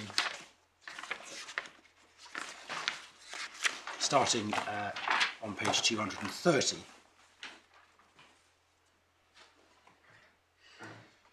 Where you see at 9 a declaration that they're not entitled to an injunction restraining Acer from any acts which otherwise constitute infringement of patents in the UK, and then the terms of a license covering the challenged patents. And there it says, and other patents in the Nokia codec set portfolio, and that goes back to the global license that is being requested and set out in paragraph 41, worldwide in scope.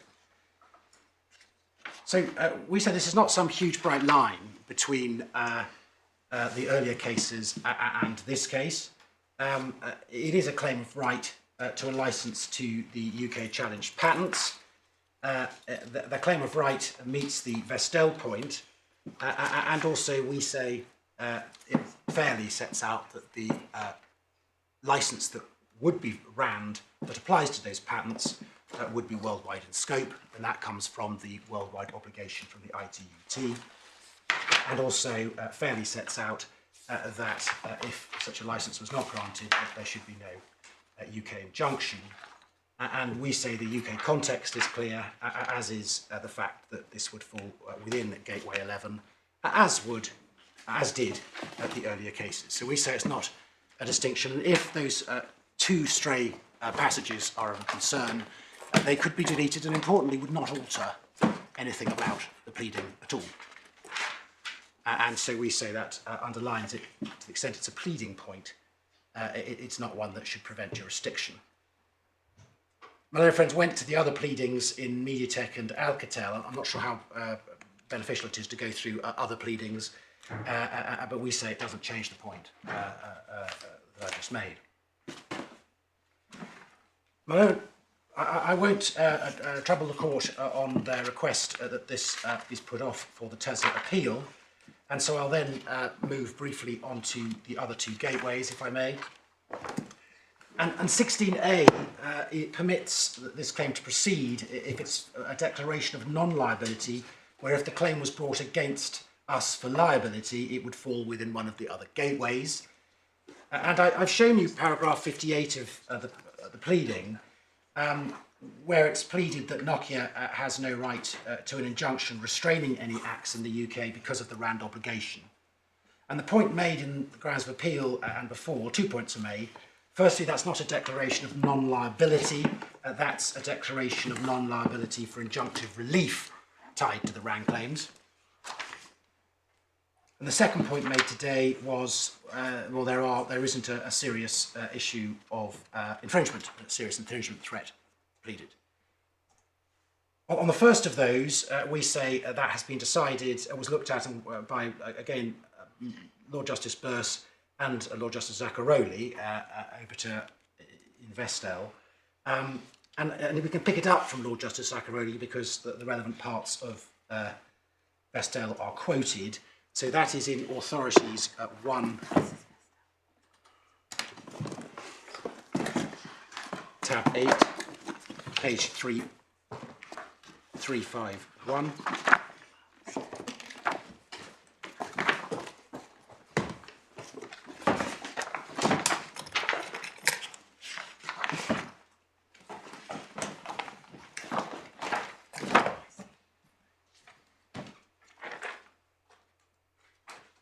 And at paragraph 107, my Lord Justice Zacaroli wrote that refers back to Vestel and comments that at the time of Vestel, Gateway 16A had not been introduced, and so the same point was being run through Gateway 9, claims in tort.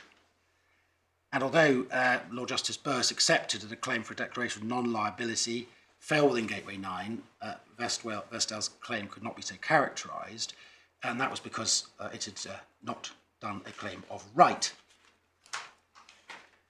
But at 108, my Lord points out that it was contended in Vestel that even if Vestel's claim could be characterised as a claim for a declaration of non-infringement, it would not pass through the Gateway 9 because the alleged non-liability related to only one of the forms of relief that might be granted, namely an injunction. And that was rejected over to by Lord Justice Burse, who said if Vestel had a claim of right not to be the subject of an injunction for patent infringement, I would have held that it satisfied the then Gateway 9, even if the vindication of that right did not absolve Vestel of all tort liability for damages. So, and then Mr. Segan submitted that that was the same in that case, in this case, Alcatel, and that was accepted at 1110. Although the comments were obiter, I consider they are right. The existence of 16A renders it unnecessary to fit a claim of non-liability within Gateway 9. I accept that the Part 20 RAND case is properly characterised as an element of the claim for a declaration of non-infringement of the two UK patents identified in the technical case and satisfied Gateway 16A. And the point was made against me is the link between the request to have no injunction was not properly linked to the RAND claims, and we say they are. And as I've shown you, what is pleaded is in light of the obligation that Nokia is under to the ITUT, it does not grant us a licence, it should not, its liability, or our liability for injunction, is extinguished. And we say that is a claim that rightly goes under Gateway 16 for the reasons said by Lord Justice Burse and Lord Justice Zacaroli. My learned friend then said, well, there hasn't been a threat, and we say that's not a good point. If one goes back to the pleading, at paragraph 15 at page 216,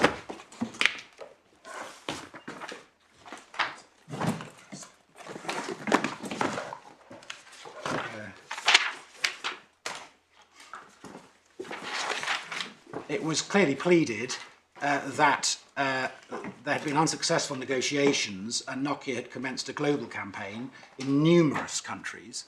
And we say the fact that there's any threat to bring a claim in the UK. That is absolutely correct, my lord, but we say what my learned friends have accepted this court can hear is claim the declarations of non-infringement in relation, that's claim 6, declaration prayer 6. That was where we asked for a declaration of this court that we don't infringe these patents. And the reason he accepts that is there was an issue for infringement and for non-infringement, and that's why he's accepted and doesn't challenge jurisdiction on prayer 6. And we say it's unreal to then say when it comes to prayer 7, well, now I'm saying there isn't sufficient risk of infringement when it comes to the later round claims. So the court is already going to hear, and he has no point against it, claim 6, which is the declaration that certain acts would not infringe the UK patents.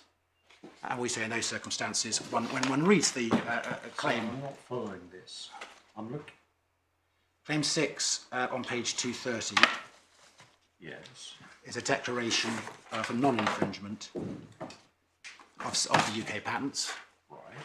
And we say there's been no suggestion that that shouldn't be made. They've accepted jurisdiction on that. There's no suggestion, there's no claim of infringement. Well, fine, but that's what one might call a technical non-infringement claim. Whereas, what's he got to do with 7?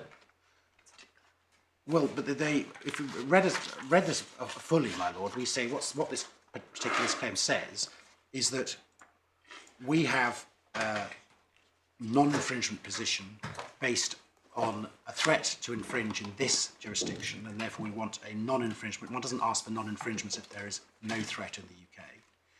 We've asked for specific performance of a licence in the UK, and we've asked that no injunction should come from the UK if they don't give it. And we have set out that they have sued us in numerous countries around the globe. We said, taken together and fairly read, to say that the court should hold that there is no serious issue of a threat in the UK at jurisdiction stage would be wrong.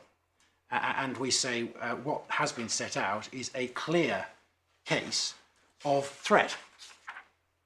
We've been sued in Germany, the UPC, the United States, Brazil. The negotiations are unsuccessful. We've asked for... But if they sued you in this country, they'd be submitting the jurisdiction. And here they are, fighting tooth and nail to get out under the jurisdiction of this court.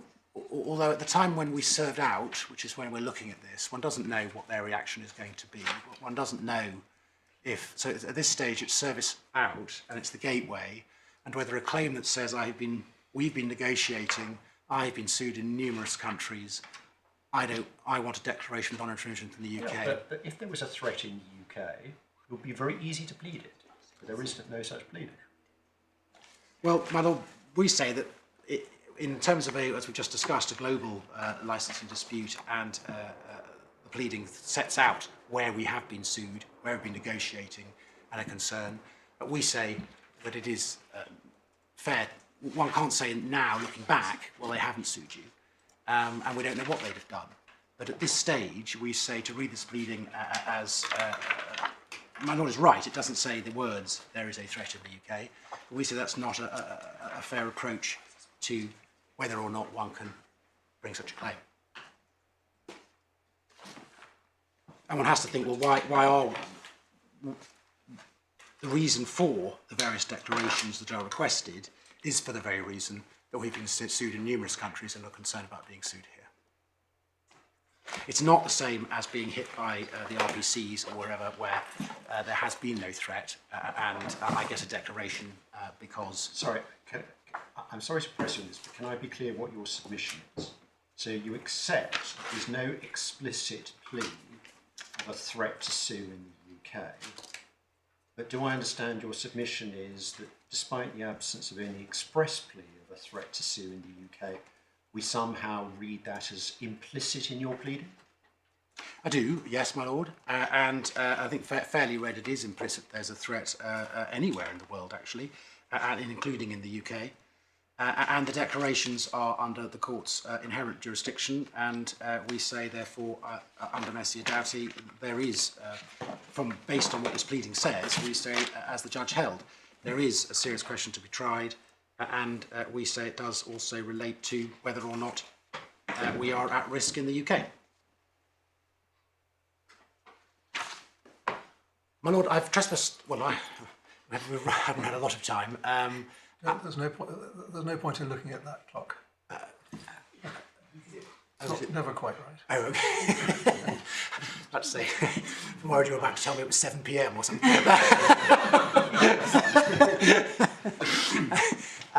My lord, I was going to. I've got on the gateways. I have gateway 4A to go, but I can either trespass on your time and do that now, or I can do that in the morning. Well, yes. How long would you? I think I can get that done by 4:30. I would have thought. By 4:30. So finally, gateway 4A, and that's a claim is made against the defendant for which permission is not required, and the claim is against the same defendant arising from the same or closely connected facts. And for that, we rely on the technical claim of declaration of non-infringement, which Nokia accept was properly served in the jurisdiction, and that also impacts on the RAN claim as to the amount to be paid. And one sees that in the Acer pleading at page 230.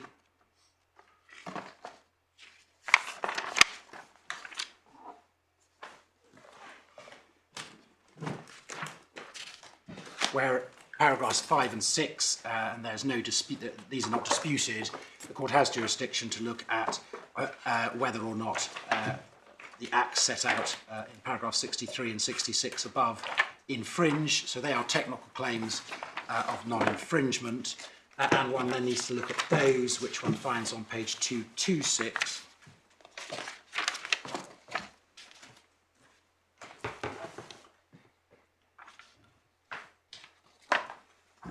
And there at 62 it explains that during the course of the negotiations between Acer and Nokia, so already we're linked to the negotiations and the RAND license negotiations that are then discussed in Annex A, so there's already a link. Of fact, Acer approached Microsoft and asked them if they had any terms of a license between Nokia and Microsoft, and Microsoft said that there was. And so then at 63 it's pleaded that may give non-infringement in various different ways, A, B and C. And if we look at C at the moment, it's where personal computer devices installed with Microsoft that can decode or encode, they shouldn't infringe. And the point of C is if the hardware or firmware is deactivated or disabled so that it cannot decode and encode, then the only decoding and encoding is being done by Microsoft operating system, and we say that there would be a design around which would not infringe. And as the pleading says, that was brought up in the licensing negotiations. So we say that is a connected issue to the licensing negotiations and therefore the RAN licensing, because the point being made is one has to look at the meaning and effect of the Microsoft license, the technical question as to whether one can turn off encoding, decoding, how one would tell that's the case, and whether such a design around would be something we would not have to pay for, in a RAND licence and the effect it would have on the amount to pay. We say that they are connected issues, and in the defence they are put in, although the defence is a draft defence, nonetheless one sees the connection between them, and that's at 152 of the bundle.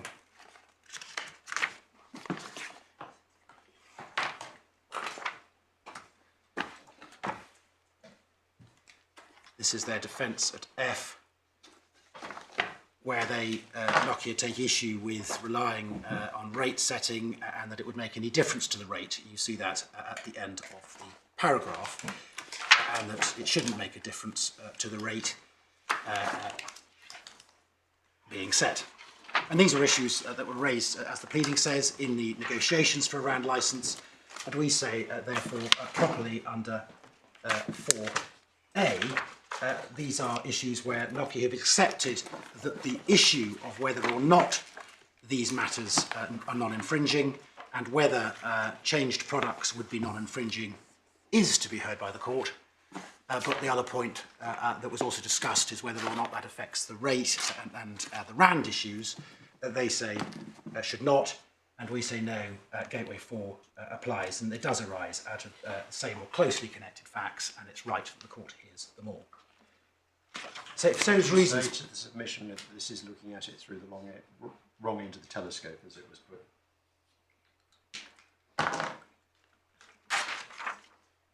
Well, we don't accept that, because we say that there's no reason for it to be looking at the wrong end of the telescope. They are closely connected facts of a claim that this court will hear anyway. And I'm not sure that there is an end to a telescope. This court will be looking at the issues that were raised, and it's pleaded they were raised as part of RAND licence negotiations, and it's pleaded and that they are relevant to both. So we say it's not a telescope issue, it's a connected and closely connected facts issue and issues.